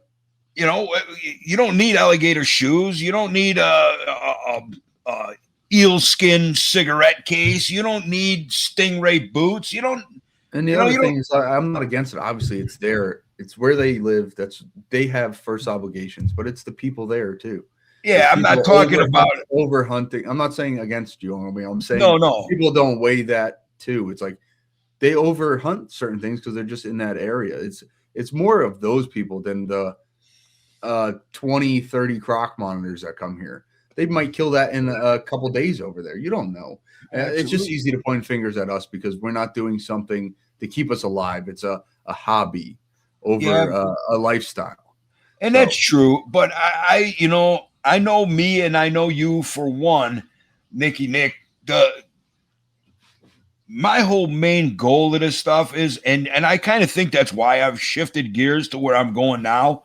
It's like I feel I've done enough with all the stuff I've ever bred, snakes, monitors, whatever. I feel that there's enough, and there's plenty, and there is. However, now I got the Tojis, and there's not. So I feel that I could make a direct impact definitely on this species that's very rare in the first place. But I mean, and I'm not tooting my own horn, but to get captive borns of these animals, and I have those breeding now, I see a good future. You know what I mean? Yeah. People can enjoy such a rare animal, yet they're not coming out of the wild. The 5 or 6 that I had my hands on, I'm turning into more available animals that don't have to come out of the wild. And I think that's a beautiful thing. Call And me. you're responsible, Uncle Mike. I I'm mean, not trying that to this would ever happen, but we breed things in a way that if they were ever needed to be reintroduced, they could be. And there has been instances, maybe not reptile related that I know of, but other animal related that private keepers have kept things alive. And I think of something that I keep, like Shinosaurus. There is 100%, without a doubt, more in captive population than in the wild. And if something were to ever happen, it's safety nets. And there's no pressure. And the number one thing that comes to me, and there's so many different ways you could look at it, and people will try to shoot you down, but it's like there's no reason to go get shinnies from the wild anymore. There's enough people this year that have produced them, and you can't say that. Like that, you can't say that that's not true. I don't know. That's the number one thing for me is just the weight off of the wild. And no, you're correct. And like I learned something in doing our podcast is I forget who said it. I think it was Andrew Llewell, and I'm almost positive it was Andrew. You know, I've always had this delusion of, yeah, I'm gonna breed my Tojis. I'm gonna put out F1s, F2s, F8, and then if anything ever happens in the wild, there'll be so many here we could use them for repopulating like the Togian Islands. And then, you know, like I heard the reality of that. It's like you can't just do that. You can't take these animals that have been raised in captivity over here and then reintroduce them in the wild because you don't know if we got some kind of disease, parasite, or infection that if you get it in the wild, now you're going to kill birds and you're going to kill the Toji species and, you know, amphibians. And I didn't even realize that. I thought it was as easy as, I just hatched, 20 Mertens. I'm going to go bring them to Australia and let them go in a pond. It's just not that easy. I'm sure if it sounds like I'm stretching it, but I'm sure if it was needed, there would be ways to do that. Like take the babies, send them to Australia Zoo, they quarantine them and then release them. But that's not possible if they're not here. Well, I think what they would have to do, actually, it gets deeper than that. So they would have to get United States stock, quarantine them over there, breed a couple of generations, and then maybe they'd be able to release them into that area. And again, I don't know, but it gets a lot deeper than I ever thought. I thought it was as easy as doing that, you know. But I don't know what it is, and I'm going to butcher this, but I was watching a video on some frog that they knew wouldn't survive in the wild, that they took down the whole forest, so they planted them with zoos. So like they do things like this. This is not like something that we're making up. They place them with 20 zoos, like a pair with each, and now like that population of that frog only lives within those 20 zoos. But I think that virus that wiped or almost wiped them frogs out till they got like 3 females, and they looked for years and years, and they finally found one male. Yeah, and I think that's it's some kind of it's an amphibian skin disease. I forget the name of it, but literally, like if that frog got in contact with an American bullfrog, even that would this whole thing up with that virus is very, very deadly for the amphibians. So I think the biggest problem is, like we've always talked about, is there's a big divide between these communities and science and all this stuff that needs to be wiped out before anything. And just cutting it off isn't the answer. It's these blurred lines just need to go away, and we all need to work together and work towards a conservation because it's possible. I mean, absolutely. In all reality, I've heard even Forrest Galante say it, that like these private breeders like us know more than and have done more for conservation than I don't want to say zoos, stuff like that, but it's true. It's what we do because we love to do it. It isn't a job. It isn't anything else, but we want to do this to further the species. Yeah, I think I think the reason the private sector is, I couldn't freaking think of the price. yeah, I think the private sector, you know, and of course I'm a monitor guy, so I'm talking mainly monitors, but it covers everything. I'm sure that we're very successful because it's us. It's us and the animals, and like, you know, There's some no people rules to follow. Yeah, it's right. So some people are too smart for their own good, where I don't think I'm smart at all, but I'm good with my animals. I know how to read them, and I understand their behaviors, and that's one thing. However, if I say I heard this firsthand, which was it really made me sad.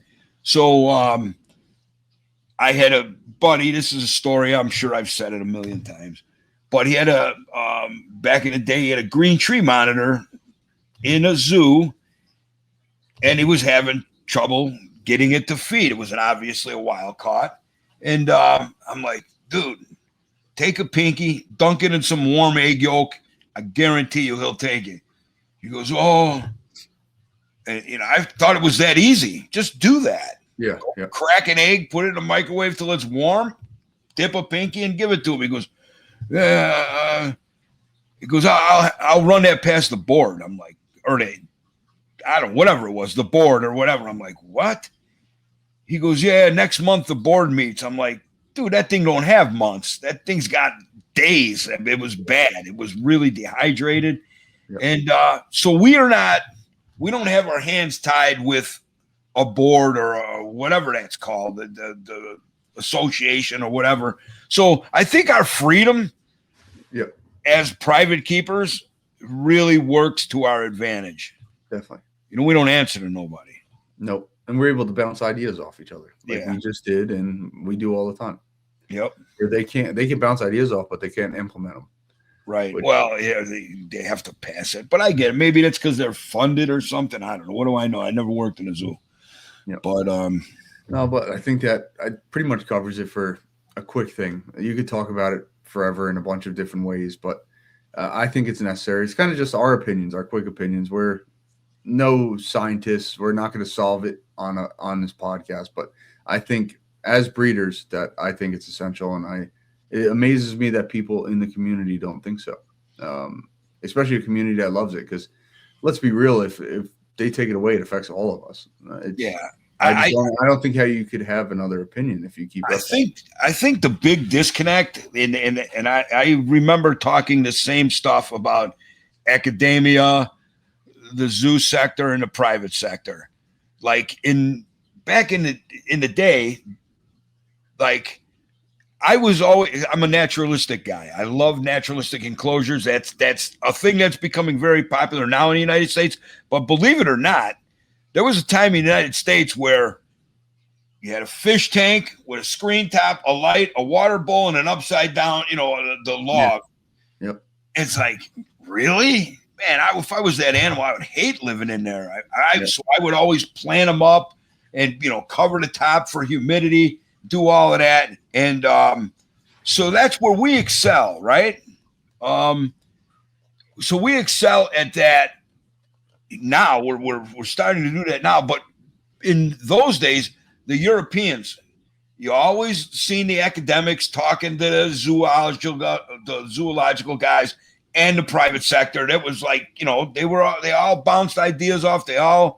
And now in the United States, it's not like that. I don't know why. It's like, now it's kind of getting that way because we talk with Robert Sprackland and a bunch of new guys. Yep. And I just think that everybody has a piece of the pie to add. So if you take me, I'm just a dumb guy who breeds lizards, and I don't like taking notes. I don't like reading books unless it's about animals, but I don't like math. I don't like. How about you send me an academic guy who can log all my data? Yep. Now, if we work together across the board, my information would be able to be shared. I'd be able to share my information with you in the zoo and so on. Well, it's kind of like these big car companies that like Ford, Chevy, all those that just like mass produce cars. But then you have like these refined I don't know which ones, like say Ferrari or something like that, where the driver talks to the mechanic that talks to the engineer, and they come together because they all have something else to say that all comes to a perfect car. You have a guy that actually drives it, a guy that has to work on it. Like, nah, you can't put the alternator there because I'm not going to be able to get to it. And I'd have to pull the whole motor to get the alternator out. And then you have a guy that like, you can't put the alternator there because then it's not going to spin the belt this way. Like all these people need to come together to build that perfect car. Where like, I'm saying this because I work on cars for my job, but then you have like a Ford Explorer and they put the alternator on the side and the mechanic looks at it and he's like, how the hell I got to pull the whole motor just to change that? Because they don't talk to somebody that has to work on it. Where it's like, you need all those people with animals too. Yeah.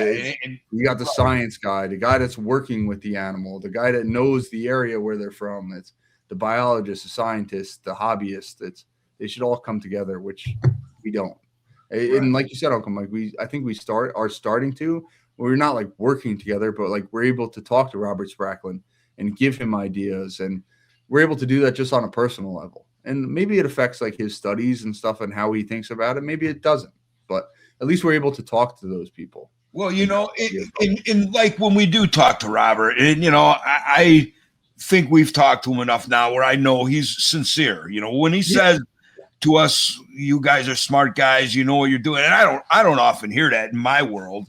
Mm-hmm. You know, I'm a retired cement finisher. I was a class clown. I got kicked out of school, so I don't often hear somebody saying, "No, you really have great ideas. You're intelligent." I mean, when he said that, I was blown away. But, you know, it was an honor to hear him say that about me. And in the same breath, I think that I get so much out of talking with Robert. I would like to talk to him a lot more. But, you know, all the findings he does, like his detail work, the stuff that I would never do. And I love it.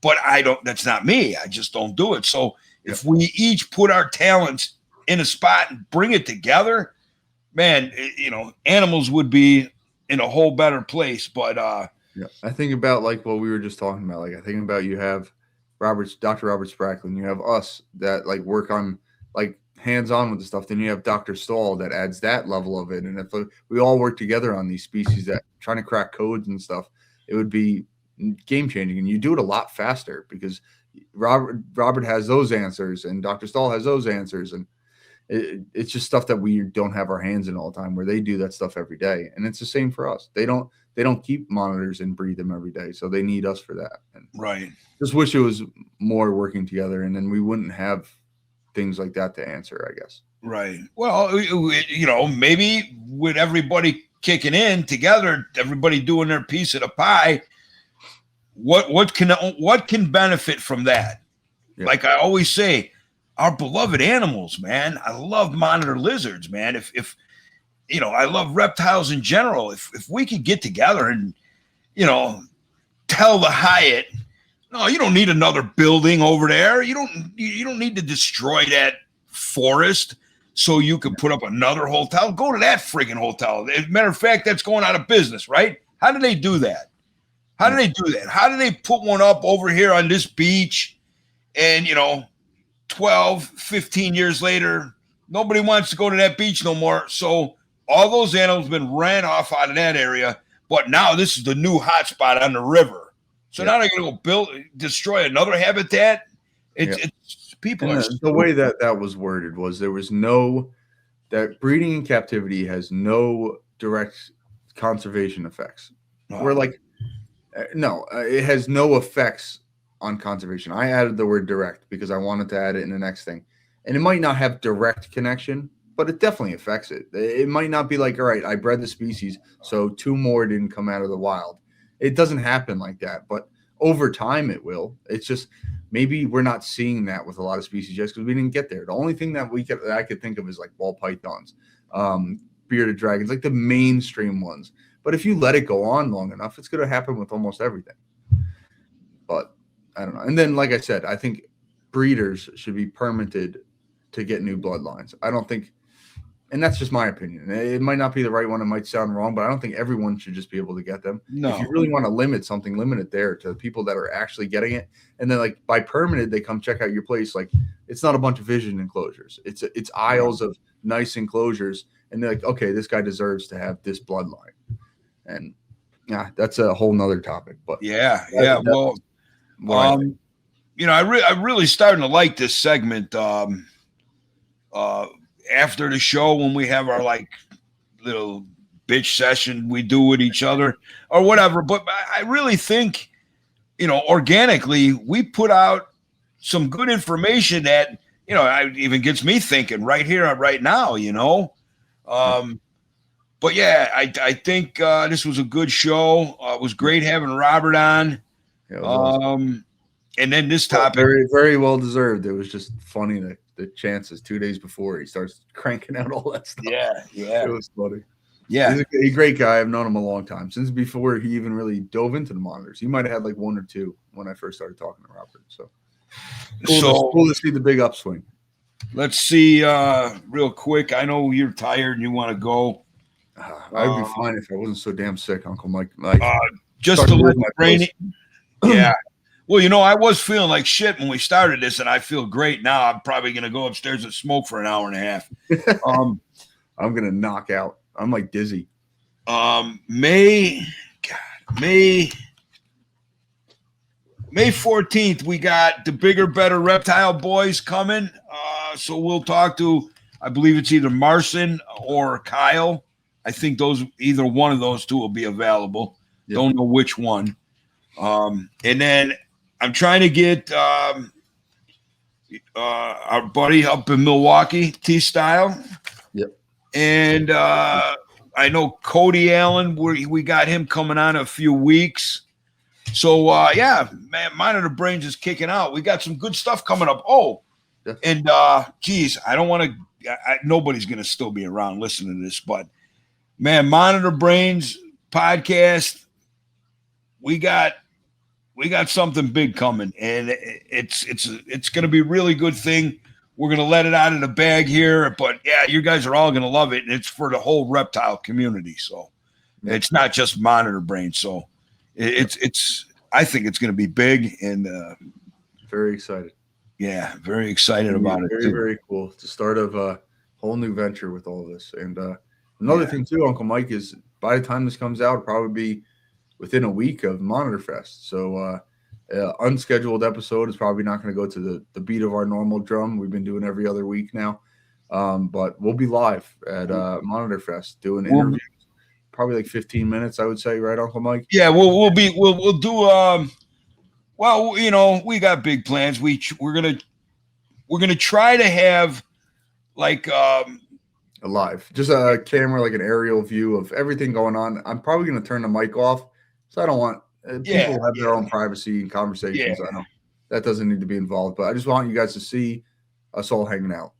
Yep. Like and then we are going to have a segment where we set up a little studio area, and we're going to bring in Waterloo. We're going to give big props to Waterloo for having Monitor Fest. You know, I don't know, whoever's going to be there. Kathy Brown's usually there, Mason. So yeah, we'll bring people on like I did that one year.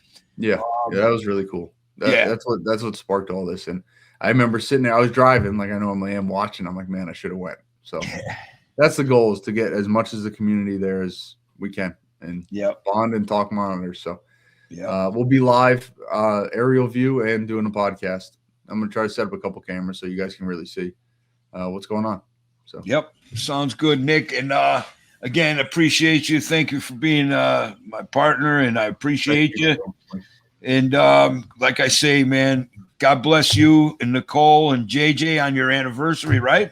Yep. 3 years. Can't believe it's 3 years. Nice. Wouldn't trade it for the world. And also, I wanted to say something too, Nick. I don't know if I mentioned this to you. I may have.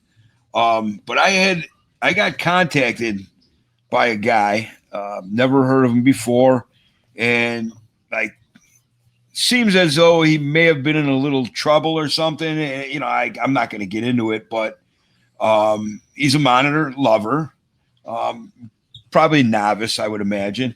but he's got the love nonetheless. And he really, you know, and I don't care no more. I'm putting this out there, and people are either going to like it or they're not going to like it, but I don't care. So our first show, we were talking about how we're Christians, and we give our praise to Jesus Christ, and we thank God for his son. Yep. And, this kid reached out to me and he said, man, Uncle Mike, he goes, the things you and Nick were saying, I needed to hear them just at that moment. And then it made me realize, and I told him, I said, hey man, he was telling me about how he really wants to like be like us and get into the monitors. And I'm like, that's cool. I could tell this kid was being a little standoffish with me. And he said, hey, is it okay if I, call you for advice, or not call, text, whatever, for advice on monitor keeping? I'm like, hey, look, dude, you can call me and you can contact Nick anytime for your walk with monitors or your walk with the Lord. We're always going to, we had a plan in the beginning. We were going to like start off with a prayer and stuff, and we kind of backed off of that. But I'm just telling you right now, I will always confess my love for the Lord Jesus Christ, who died on the cross for us, our children, this world we live in. And, whoever don't like it, mute me, turn it off. I don't care. Because one young man said, man, I needed to hear that when I needed to hear that. So I'm going to be more vocal about that. I've been there many times in my life. I mean, I went to Catholic school. I grew up in a Catholic family, and I've steered away from the past, not like in a bad way, just didn't feel like I needed it at that time. And God humbles you, just like we say with this stuff. Animals humble you. He humbled me, and he was like, no, you need to come back. Absolutely. So I've been there many times in my life. And absolutely, it always helps to help somebody else. It makes you feel good. So. Yep. Yeah. There's one preacher I heard him say today on a sermon I was listening to. He goes, I think it was actually Franklin Graham, Billy Graham's son. I never had a Christian regret or say to me, I should never have gave my life to Jesus Christ. He goes, I've been doing this for 50 years. Never once has anyone came to me and said, I shouldn't have listened to you. And it's just the way it is. And here's the thing though. You got to be open to it. You got to, you took it out of my mouth. Pardon? You took it out of my mouth, Uncle Mike. If you're open to it, it's amazing what you'll see. And that's the truth. Like if you're like really open to that kind of stuff, and like, he's not going to tap you on the shoulder and be like, hey, you need to fix this, or, hey, this is for you. But if you're open to it, you're like, wow, thanks for that. Like at the time, I just didn't think about it. And now looking back, I'm like, I'll just like be like, thank you. Like, I just didn't even think about it before. And I'm sorry I didn't. You gave me a blessing and I wasn't paying attention. Yep, absolutely. And like, when, that's part of being a Christian too, is we're supposed to go out and spread the good news. And that's what we do. Like I say, I'm not going to beat you over the head with it. I'm going to force anything on anybody. We just talk about our beliefs, which is, I think, totally open and fine. That's it. It's just like anything else. You could skip this part if it's not for you. But I suggest you don't. That's right. We plant the seed and God waters it, and then you grow. So I'm still growing, and like somebody said to me one time, Nick, they're like, oh, no, you need to give because, I'm a recovering drug addict. I've had a pretty messed up life, and you need to give yourself more credit. Somebody tell me this. And I'm like, what? It's like, yeah, you don't, even my wife has said this about my animals, because I give all glory to God. If it wasn't for him, I couldn't do none of this stuff. So this guy said to me, he goes, you don't give yourself enough credit. And this guy was an educated man. And I don't want to give away the person by giving up what it is that he does, but very educated guy. And He goes, you got to give yourself more credit. And then I'm like, yeah, but I do. He's like, well, yeah, it's not easy to quit doing those drugs. And I'm like, yeah, I know. I said, that's why I give it all glory to God. He's like, yeah, but you pulled yourself up. I'm like, dude, I'm the drug addict. I didn't do anything good. I'm a drug addict. And when I gave up my life to the Lord, now I'm clean and sober. 11 years. I'm like, no, I'm not going to ever take that from God. I am a junkie. I'm a junkie. And without the Lord, I'd still be a junkie. But I'm not, because he saved me. He loves me. A similar situation with me in my life is like, I guess when I was younger, like, I don't know. As I hit college, I had someone say to me, like, how'd you, and this was from a girl that was a good friend. I hate even saying it because it's just not me now, but she was like, how are you so humble? And it started like, she came to my parents' house and saw my parents' house at the time. And she was like, you didn't say anything about any of this. And I was like, well, I didn't grow up that way. We started in like a projects area, and then my parents worked their way up to that. So I don't look at it that way. And I just, the Lord has humbled me, just like monitors humble me.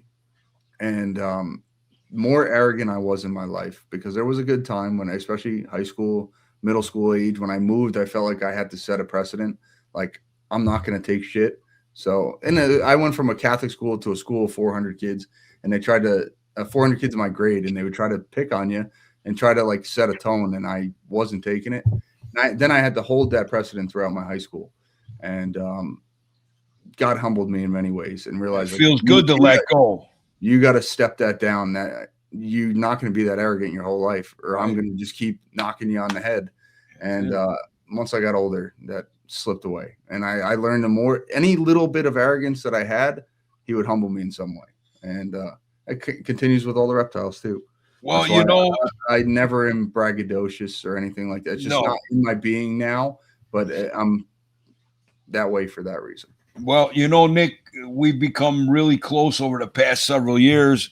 And I got to say, I never thought of you as an arrogant guy. You've always come off very humble and, soft-spoken. I appreciate that. But it was an act then too. Like that arrogant and that cocky mentality was an act. It wasn't me. I felt like I had to be that way.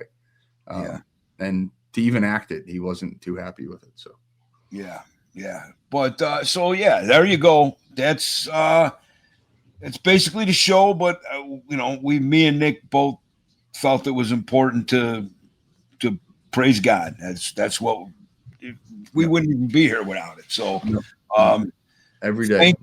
Yeah, I pass a cross on my way to work every day, a big cross outside of a church. And just real quick, thank you. Yep. Absolutely. Yeah. Cause I like, you know what? If I hate people, they say, it wouldn't. If you're wrong, whatever however that goes. If you're wrong and I'm right, you wasted your life. You're trying to be good. It's like, no, man. If I'm wrong, and I've changed my life, everything's good. If I'm right and you're wrong, oh man, I don't want that for you. I don't want that for anybody. Yep. I'd rather be on this side of the wrong. That's absolutely. I guess the way. And I've heard many. I mean, going to a Catholic school, and then telling your friends about it. You always go back and forth. What's real and what's not. But I don't know. At the end, I'm being the devil's advocate again here. It kept me in line, even if I believe deeply, obviously. But even if it was wrong, it kept me in line for my life. So absolutely. I could never regret it. Right. Whether it's true or not true, that's for everyone individually to decide. But as far as a moral way to live your life, bottom line is like it. I don't say church, or I'm I wanted you to say that, Uncle Mike. A church. I don't go to a church. I do go to church. Don't get me wrong, but that's not what it is for me. My Christianity has nothing to do with a building or a guy with a little bow tie, whatever it is. My walk with the Lord is me and the Lord. I walk with the Lord. He's my friend. I talk to him. He talks to me. And that's the way it is. Like, I don't believe I got to kneel and say Hail Mary and jump over sideways and put money in the basket. I don't believe none of that. I just know. You said this to me before, Uncle Mike. This is church. And this is church. It changed. You're the only one to ever say it to me like that. And it really is grounding because, I mean, I followed this, and this. You have to believe all of it. And it's like, even when I remember sitting there, I'm like, I don't believe that. It just doesn't make sense. But we believe, we're Catholic and we believe what we want to believe. But we don't believe you have to go sit in a church. But being personal, because we do interview a lot of people and we talk about monitors and we don't really talk about ourselves. Like Nicole and I know she wouldn't, we wanted to help people when this happened to us. And I know she wouldn't care if I was talking about this. I talk about Jay on here all the time, but Nicole and I struggled with having a kid, which is like, honestly, was my worst nightmare in life. I could think about it. I've wanted kids my whole life. And when it got down to it, we had a lot of problems and went through IVF and had problems there too. And I remember saying, God, if you give me this, I promise I'll raise him in your name. And then it happened. And when we got Jay baptized, it was that full circle moment in the school that I went to. And that day was more to me probably than anybody else there. But, absolutely. God bless. God bless that story. Yeah. And you know what? There's somebody, like I said, I'm not going to shut up because somebody might contact you on that story alone. Somebody who's trying to build a family and they're just having trouble. I can't even tell you, Uncle Mike, when I posted that, my messages were flooded. Family members that I didn't even know. I'd say, if I had to put a number on it, it was over 50. People were like, man, thank you for saying that. And I walked those people through that process and they were like, I haven't been able to have kids. We've done IVF 4 times. And I talked to them. I mean, the GM, the general manager at the auction that I go to said it to me. It's like God puts those things, I guess, in the right people's way so you can help other people. Mm-hmm. And we've talked about breakups and stuff like that. And I went through a really bad one. And I've helped my brothers. I've helped so many people because of that. I feel like God gives you what you can handle and wants you to help other people. And it sucked. Don't get me wrong. That was probably the worst time of my life because your whole life changes. I didn't know what to expect moving forward. Like my biggest dream was crushed. But here I am. Yeah. And you just got to keep pushing on for anybody else. And I mean, if it wasn't, I don't want to say like, because there is people out there that can't have biological adopt. That was our next thing. You could always have a family. Yeah, you can always have a family. And, adoption is a pretty beautiful thing, man, But I think that's good for today. And I really appreciate you being my brother and talking to me and, of course, and us doing this thing. I love you like family, Uncle Mike. Absolutely. We do have, man, I can't believe it. I didn't plug this in, but we're almost dead. I'm almost dead here. But again, thank you for tuning in to Monitor Brains podcast. Mike Stefani, Mike's Monitors here. Nicky Nick, we're out, guys. We'll see you next time. Yep. Bye now. Bye. God bless you all. God bless you.